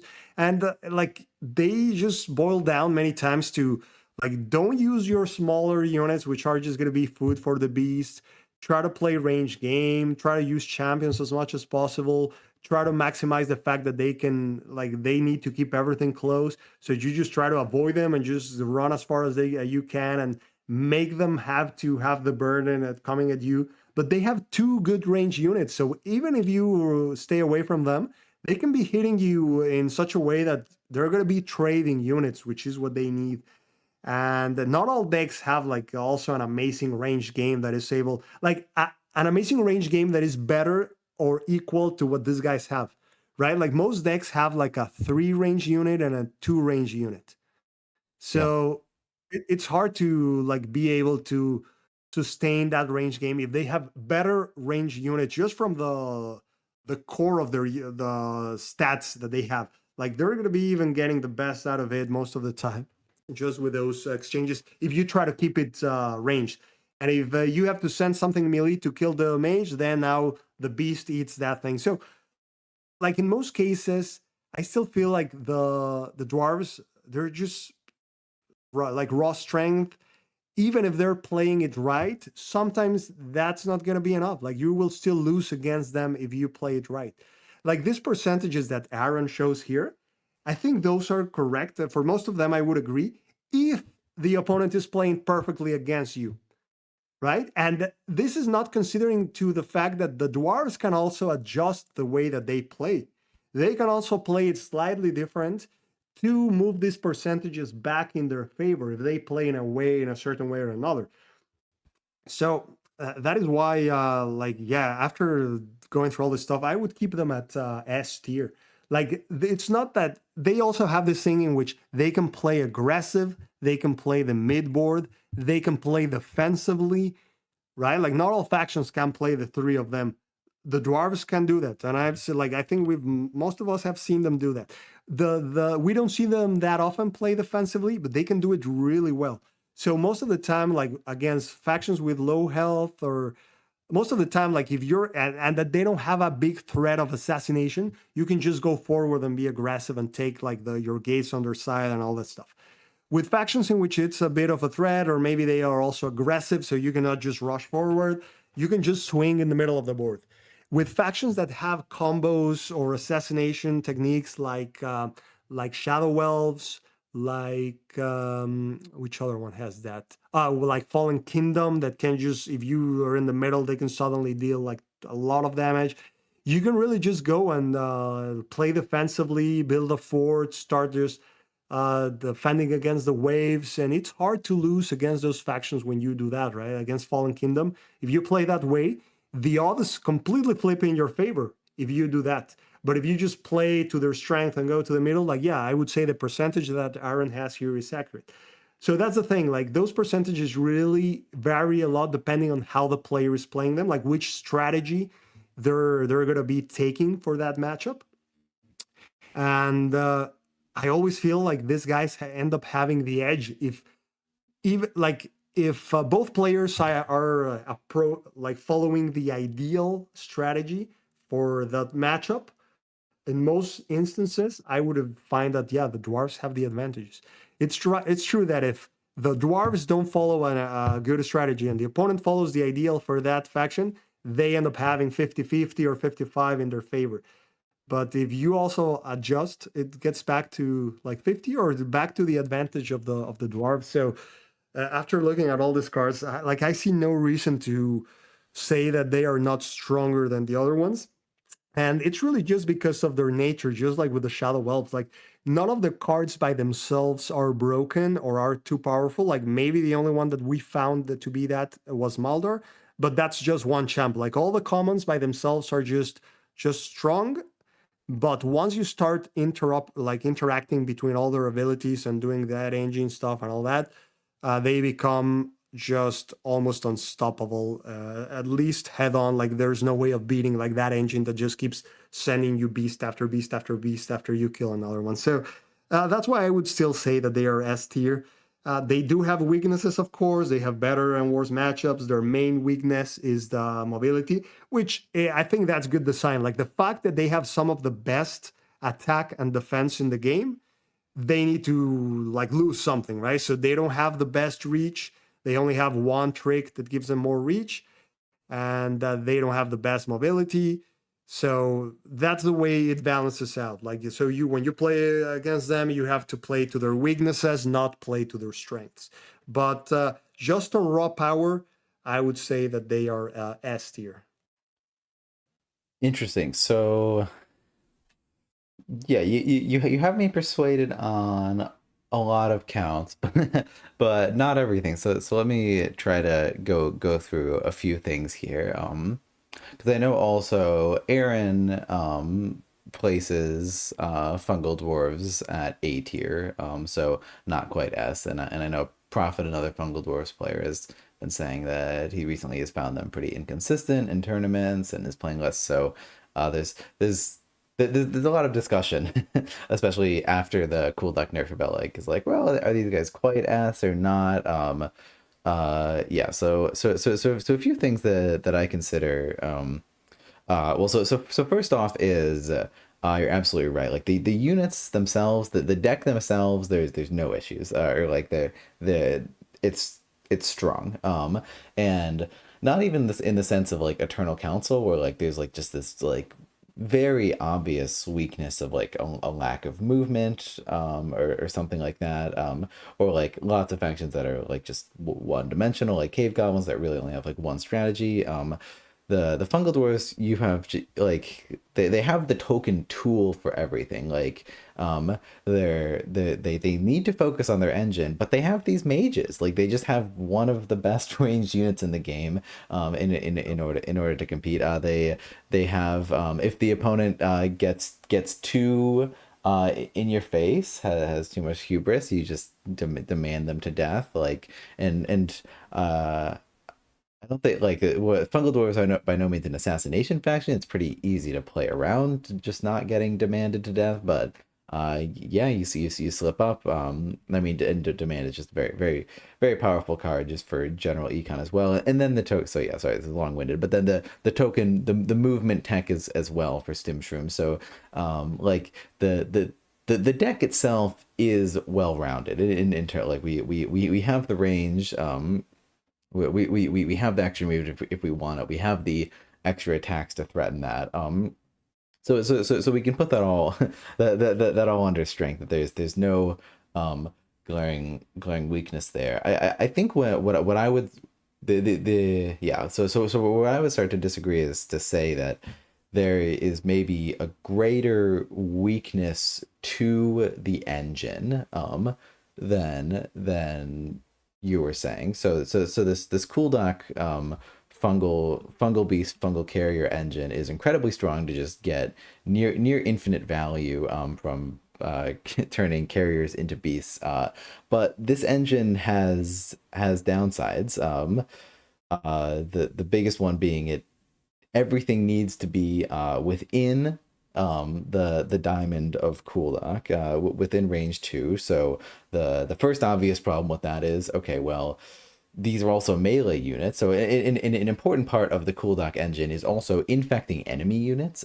Something Cooldock can do, and maybe we talk about in a bit. I know it should be done, but so something Cooldock can do is kind of like stay back and just like create your own engine going of like, and that's a strat you can do in like a Shadow Elves matchup or whatnot. Or you really just can't advance at all because it's just too dangerous. You can stay back and create your own engine, but really at the end of the day, Cooldock wants to be advancing. The engine is much more strong when you're getting infects on enemy units, not your own. So Cooldock wants to go up into the midfield, but of course you got to be safe. So the first obvious weakness and part of this article is just assassinate Cooldock. There's not a ton of factions have this option, but there's the few factions that do Cooldock is very vulnerable to, just because Cooldock wants to be in the middle of the battlefield. And it's difficult to retreat there. Like you're just sitting there, and if you just you have units that can attack through and whatnot, it's like Cooldock will just be a sitting duck there. And yeah, and so you could argue that like even those matchups, Cooldock is sort of forced to retreat and play a game from back, but that hurts his engine because an important part of the engine is infecting enemy units as well. Mhm. And then sorry, it's so long winded, but so that's one weakness of the end of the engine is that Cooldock has to be there, of course, and so it can be assassinated. But of course we're also like protecting our unit. It's pretty easy to protect Cooldock's flanks with beasts and carriers and whatnot. So that's not that weakness really only applies to a few decks that have like really sneaky ways to like to into darkness to still get to Cooldock. But the other weakness of the engine is the lack of movement. So wherever you set up with Cooldock, there is limited movement of where you can go. So if you set up Cooldock in the back just and make a bunch of beasts there, well then you do need to actually reach your opponent at some point with those beasts in order to compete to get any value out of them. And so you're gonna have to slowly unit by unit move 2 spaces up, and if you're playing against the breakers or something and they're set up in the back row, you're gonna not have a chance. You really need to set up more in the middle there. So the other big weakness is the movement of the Cooldock engine that I think it sort of begs like an entirely different way to play, and I think Fungal Dwarves are notoriously like noob stompers, because if you just play the way you would against any other deck and just try to trade in the midfield, you will absolutely get destroyed. You cannot do that. But if you take advantage of that big weakness of the engine, of the movement, like you can a lot of times just like moving to a different area to force Cooldock to move, suddenly beasts are decaying, or if you put a bunch of pressure and then retreat, suddenly beasts are decaying. Uh yeah, so I think there is those, so I'd argue there are those built-in weaknesses to the Cooldock engine, with I guess the overarching thing there being too that Cooldock needs to win on econ. Like it's kind of a one strategy deck. Of course you can get demand assassinations and whatnot, but it's pretty easy to, yeah. So it's not like that's not an option. You can but also overwhelm them. Like that's when you true. take the That's meat true. field and are able to. So, yeah, so traditionally, like the econ is going to favor you because of the engine. And that's like if they manage to stop you, because if not, like you're going to be in their face and then you're going to be like kill them eventually because they cannot run away. But then, yeah, they also have the demand option. So, yeah, like what you said, it's true. Like they do have weaknesses, so that's why it's good design. Like they are strong in some areas, but weak in some other areas. And I don't see any design problem with this deck. But one thing to call out is that like this is what I'm saying. Like the level on the raw power, like they're just a powerful faction.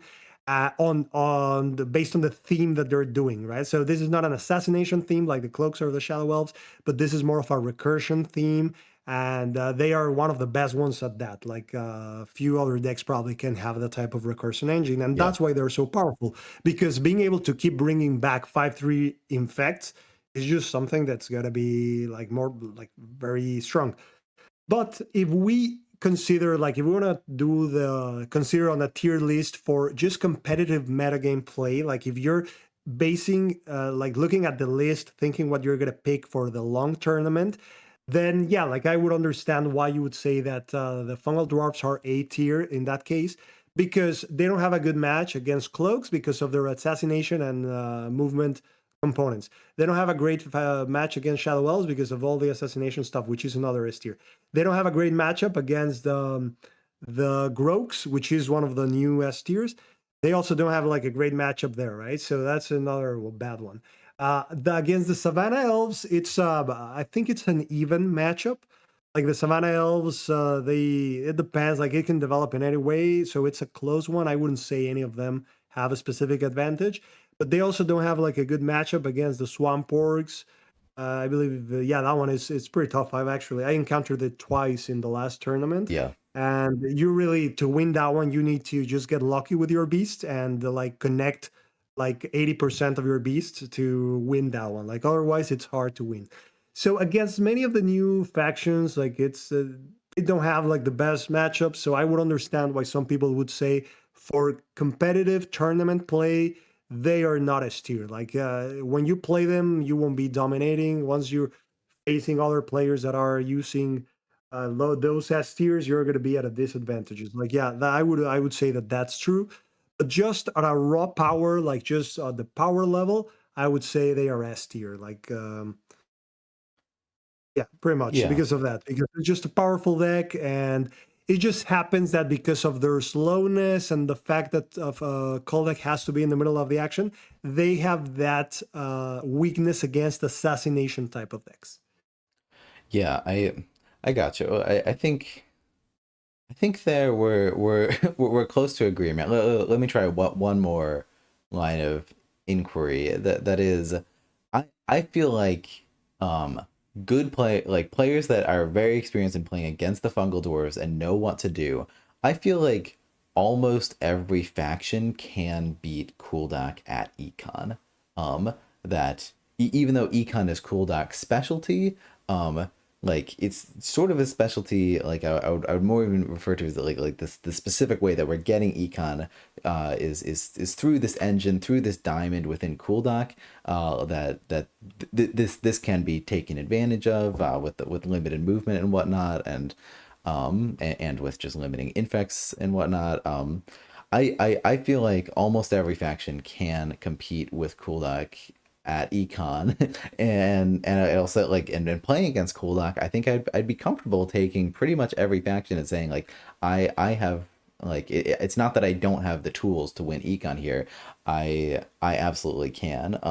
And so that alone like makes it more centered around, it's like, okay, well, the fungal dwarf strength is like the engine, and like really trying to make the engine like yeah, trying to make it overpower the trying to make it work better than the opponent. And so it's a give and a take every game, but it's not like you're suddenly you're guaranteed the end game just because you're playing cool doc and there's that play every match. Anyway, sorry, that was long-winded, but the question is, do you agree? Do you think almost every faction can compete in a reasonable sense, can compete against cool doc economically?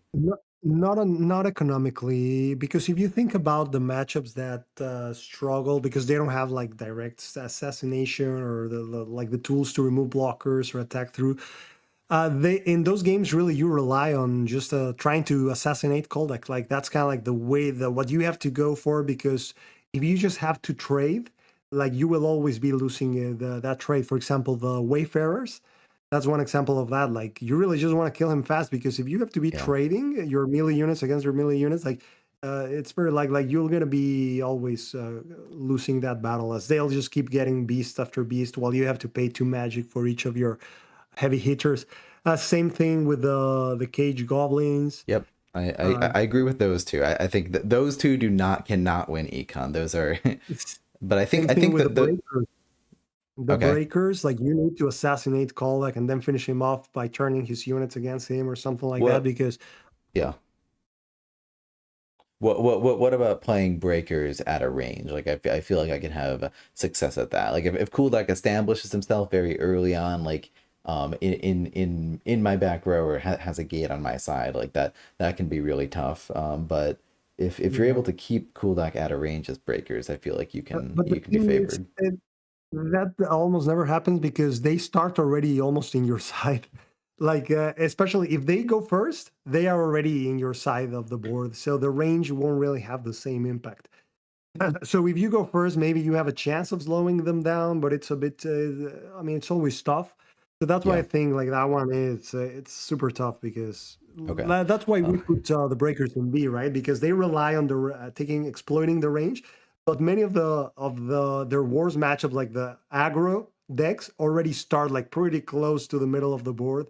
And if they go first, they already go into your side. So it's like, okay, guess that plan it goes out of the window. yeah, yeah, okay. I'll concede. I'll concede a single slash on them. So not quite as bad as cave goblins and wayfarers, but still unfavored as far as can they compete in the econ. Yeah, so on the econ, but the thing is, they don't really need to compete on the econ because the econ is the specialty of fungal dwarves. Like you want to compete in a different way, like playing to their weaknesses instead of their strength. So like, there's no point in even trying an econ unless your deck is better at that with whatever mechanism you're gonna try to use Yeah. for it. Well, So that yeah. but if we were to talk about pretty much every other deck on this list, I mean, there's obviously there's decks that are have a better chance at assassinating Cooldock than Econ and whatnot. But if we go through it, I feel like I'm very comfortable being playing for an economic victory as any of these factions. Like as Farah, you have very beefy units. You can wipe the board with Ram Shift. Like I would. I wouldn't feel unfavored there. Grognak has very beefy units, can wipe out beasts easily. Skyscraper Avians, I think Skyscraper Avians do have a bit unfavored just because, like, if Kuldak That's a claims, bad matchup for them. It's really hard. Like you yeah. either get the assassination or you lose. All right, so you win, so you win that. But these first two, I probably don't have But time for to go example, through every single one. But would you agree no, there that like econ that we can win? Like going for econ is a reasonable strategy against fungal dwarves as both polar dwarves and Grognak. yeah, like but think about this because polar dwarves, that's their strategy against everyone, like pretty much, right? True. Like Yeah. True. they're True. gonna try to win by econ and by doing a fortress against every deck. Like it's not like those guys are gonna try to assassinate you. Maybe just if you overexpose the summoner and then they get the combo and then just finish you off. And yeah, like with Grognak, you can play for that really because you have to be very careful. You cannot use the chargers. You try to maximize the. So yeah, you play the long game with Grognak too, especially because it's hard to like just overwhelm the dwarves. It's not like you're gonna be just blow them all out of the park with your aggression with any faction. Like right, like they just too beefy to just be overwhelmed just with aggression. So you have to play the economic game. Yeah. And so I don't know if I if I should keep going here, but going for like other factions that have that economic strategy as well, I feel like can be effective too. Like a Eternal Council, like the combo can just be devastating against fungal dwarves, and getting the 8 attack to just to rip up beasts. Fallen Kingdom is sort of, well, Fallen Kingdom is unique in that like they're just like even better at infecting than fungal dwarves, so that I would say they're favored. Phoenix elves, like, if I don't know, I might say for a point I almost thought Phoenix elves were favored. I might say they're not, just because of like how devastating it is once fungal dwarves gets on their side and starts giving infects. But if you can keep Maldaria protected and just keep getting attacks, you can absolutely, like, if you have Maldaria attacking the entire game, you can absolutely outvalue fungal dwarves. And other than infecting your blocker, they don't really have many tricks to get to you. So Maldaria is usually safe the whole game, that you can get that value. So yeah, so so these next three that we've gone through, Eternal Council, Fallen Kingdom, and Phoenix Elves, I think those three can also compete with fungal dwarves econ. Would you disagree? Well, on the Fallen Kingdom, yeah, that one, because on that one with the dwarves, you're just going to stay back. And Uh-huh. that way, like the Fallen Kingdom is that kind of like big combo explosion deck that sacrifices more resources to do big things. So if you're able to survive those because you're too far away and you're just building that engine on the back, like they lose on the econ side, and that's the way I play those. Like in the league, in one of the last league seasons, we had that matchup. So after analyzing the match, I kind of like thought like this is probably the best strategy. I followed that strategy, and it was a blowout against the Kingdom. Like it wasn't. I think like if you play that way, I don't think you can lose against the Kingdom unless the rolls go really bad or you don't like something breaks on your engine and they just overwhelm you. But you can easily win that one because pretty much you're playing to their weaknesses of their range and the fact that they would need to like burn a lot of resources just to try to get to that, and then on the exchange, at that point, like they won't be such a big threat. I can share with you that replay if you want to take a look at that. But after you look like playing that Yeah, way, yeah. it's hard to imagine that like you won't be winning like 80% of the games, 70-80% of the games on that matchup. And they have to burn so much resources like with all the cards that they do their combos, that they run out of deck faster than you. That's interesting. Yeah, I'd have to consider that more, because when Fungal Dwarves like meets Fallen Kingdom in the middle, like the Fallen Kingdom quickly seems to get the advantage, just because Yes, undead carriers are more consistent at getting the 2-on-2 infects than correct. fungal beasts are for getting the 3-on-3s. Yeah, I haven't I guess I haven't played too many games where the opponent is doing the optimal strategy of totally staying back with fungal dwarves. I feel like Fallen Kingdoms you could and hypothetically, because I haven't done this matchup a lot, but I feel like Fallen Kingdom could compensate for that by moving forward more, and could, like, just the fact, like, cooldown, when you move back, you do sacrifice a fair bit on econ, because part of the engine is getting infects on enemy units, and so you can build up like a fungal horde and get monstrosity like all by yourself, just attacking your own units. But there is a downside there, like you're eating through your own cards much faster that way. So I Well, feel the like if good Fallen thing with Kingdom the said, Fallen, yeah, go ahead. they're going to keep coming at you. So that's the good thing. Like the Fallen Kingdom will just try to keep coming at you. And you're right. Like if you play in the middle with a Fallen Kingdom, it becomes kind of like a coin toss with probably like 55% chance, like for the Kingdom, like they have the advantage. And they're going to be able to do those big plays and combos and remove the blocker and hit Koldak hard. So because of that, that's why I had to look for a different strategy on how to play that matchup Yeah, and try the other one because the truth is most of matches when you play against Fallen Kingdom, that's the same strategy that I follow, and that's the way to play against them, and that's how you can consistently win against them. And interesting. I know it's Yeah. like the dwarves are really good at doing that against Fallen Kingdom, but yeah, like we don't need to get into those Yeah, so that's specific matchup. But that then that's a rabbit hole, because that's potentially one of the most complicated matchups like in this entire game. So we don't need to talk about that too much. But sorry, you're gonna continue though. it's good. So yeah, we don't need to like get into the specific of the econ and fungal Yeah. dwarf. So overall, then I would say because of all those things, like they're just more powerful than your average set of cards, in which a lot of them and like have the baseline or below baseline, above baseline. Like we saw all of the ones in this deck are just slightly above the baseline. Like they're just strong. They're not broken in any way. All the events serve different purposes. You have events for assassination, events for reach, events for defense, like bring and recursion, bringing back units. The summoner hits hard, has at least average amount of life, even though he doesn't need to be in the middle of the combat. But that allows him to sustain some of the damage that is going to be coming in, like leaking through one way or the other. So that's why, yeah, like I would stick with S, but just with a caveat that if you're only thinking about like what should I bring for a like long PHG tournament where people are going to be bringing the best factions because they want to win, then yeah, like the dwarves might not be like the best meta pick, just because if you're going in that environment in which the top players will have the S tier. But otherwise, if you're just playing a random matchup, I always feel that I have the slight edge with the dwarves just because of how powerful they are. Interesting. And let me let, let me push one more time here, and not to and didn't want to go through every single matchup here, but just to like name a few to make the point that I feel like most factions can compete with the fungal dwarves at at the economic gain, which is supposedly their specialty.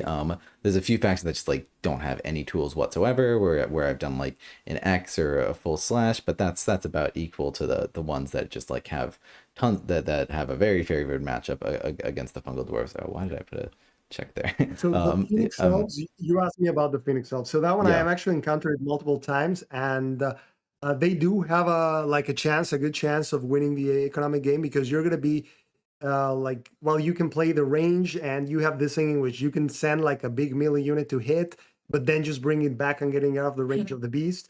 So they have many tools for that matchup, and I would say that if you played well with the Phoenix Elves, you might have the advantage.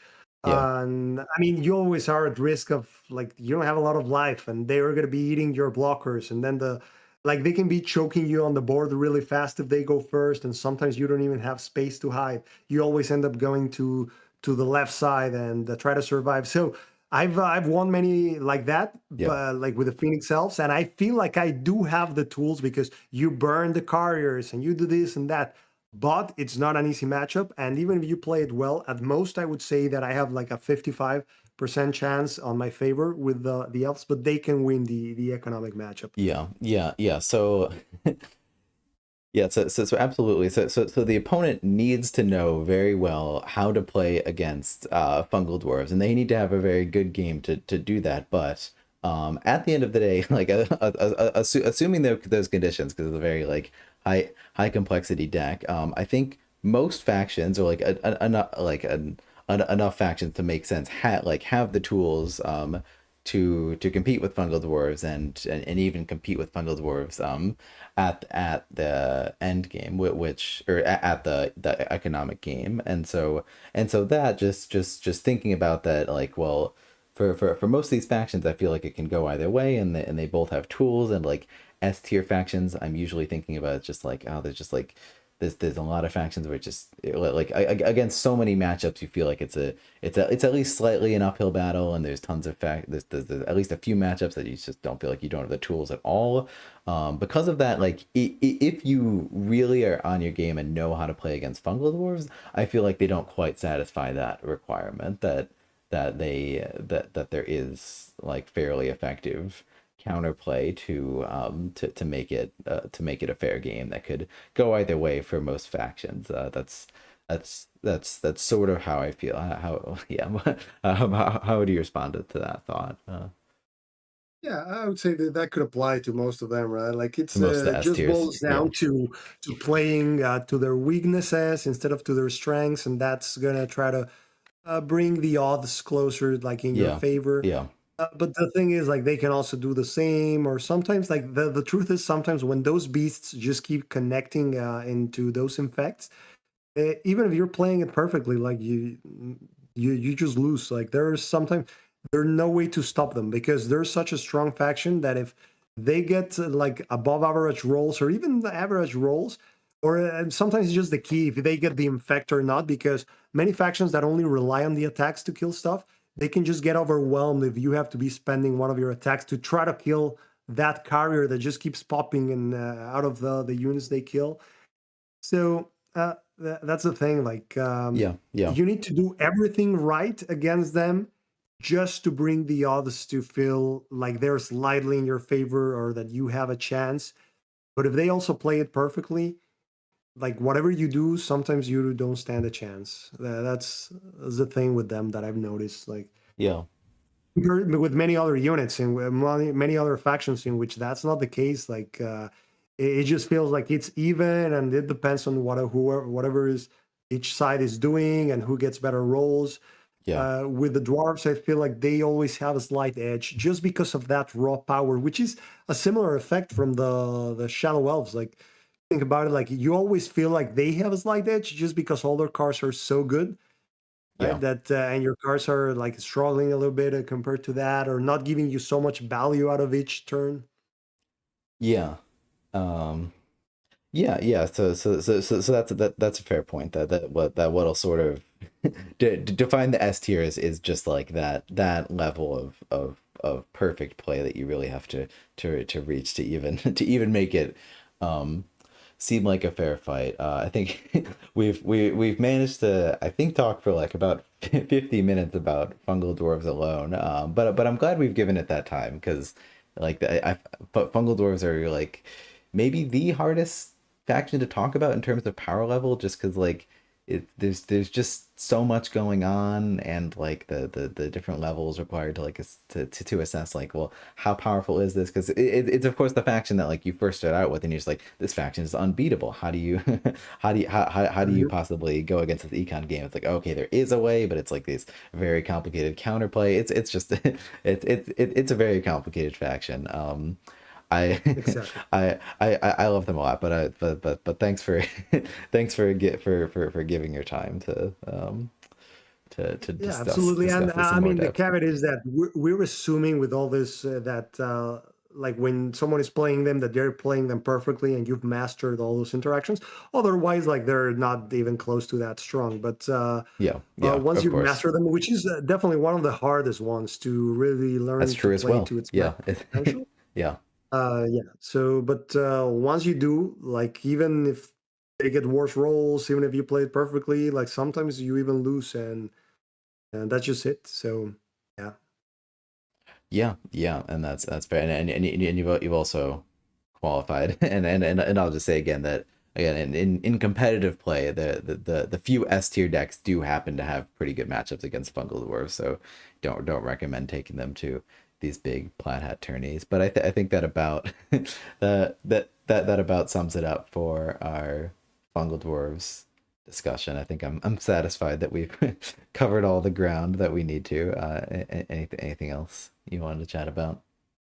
no, I think that's a good point to wrap up. Looks like we're going to be doing like one wave per One session. wave, and I mean that's a good number. I suppose if we ever were to do more in depth, what I'm curious about with Fungal Dwarves is like, the, there's just so many levels. But you like you pointing out that Fallen Kingdoms game of like that you feel like there's like this even this like new strategy that like if you adopt can suddenly bring the matchup into Fungal Dwarves player into their favor, or or like and that's a level that I perhaps I haven't even reached, or and you've said for some of the like the matchup percentages that Aaron gives, you'd agree for the most part, but then you added that you think if Kuldak plays perfectly, or if Kuldak like adopts a better strategy against these specific factions, that he can perhaps even swing it more in his favor, so that like the sort of the more accurate percentage could be more in Kuldak's favor. That's an interesting discussion, I feel like, and that's more depth than we'd have time to today. But that's something interesting that we could always talk about later. There's really so much that you that you could go into with fungal Yeah, dwarves and exactly what yeah, strategies. and exactly, because all of this guide assumes that the fungal dwarfs are just like a constant, right? Like they're just the fungal dwarfs. But Yeah, the thing is, just like this is recommending each deck to play in a certain way, you could do the opposite. Like you could say, like, hey, when you're playing the Fallen Kingdom, do this. So then, if the fungal dwarfs do this when playing against the Fallen Kingdom, everything changes, yeah, from the perspective yeah, of the odds each faction has. yeah, yeah. That's Yeah, interesting. Yeah. Well, I think cool. So that about concludes it. Yeah, yeah, and I guess like we can do the last wave after the new factions come out because that completes another wave, right? Like the Yeah. I was thinking that as well. So we have like one wave per video. So we still have wave three to cover. Sand goblins through okay. swamp orcs we can get to sometime Cool, cool. soon. So we can do maybe next weekend. I Yeah. think this is a good analysis to do. So yeah, we can do next weekend, the next wave, and then we just wait for the other factions to wrap it up. Yep. See if everyone gets sick of tier lists. That's gonna be Yeah, like 9, 12 hours of tier list content straight exactly. I mean, after all of we're this. more doing more than a tier list. We're actually doing like the power analysis on all of those, right? Then we're putting them on a tier, but Yeah. that's why it's taking so long. And we're also talking about like what we would change about the factions. It's really several conversations in one. But no, this is it's been a lot of fun. That's true for sure. Like I won't be doing another tier list after we finish this one, like at least for a long time. Yes. Well, thanks so much for coming on. I look forward to next time. Absolutely. Thank you, man. Thank All you all for watching. See you next time. right. Bye. Bye. Yeah, and thanks everyone for tuning in. I haven't announced it yet. I will like right after this, but we have a scuffle tomorrow at I forget what time. It's in the oh wait, no, I don't. It's 1:30 p.m. Eastern. We have a scuffle tomorrow. I will announce shortly. And yeah, stay tuned. Sounds like probably next weekend we'll do wave three of this tier list. And hopefully I'll I haven't gotten too many casual streams in lately. Sorry about that, but hopefully I'll get back into it sometime soon as well. I gotta wait for the sirens call to resume. Gotta get excited about Admiral April's almost over. Oh no, I've missed my window to get good at cloaks. Maybe I have to binge a little bit. Yeah, well, thanks everyone for tuning in and chatting, and I'll catch you guys later. Bye.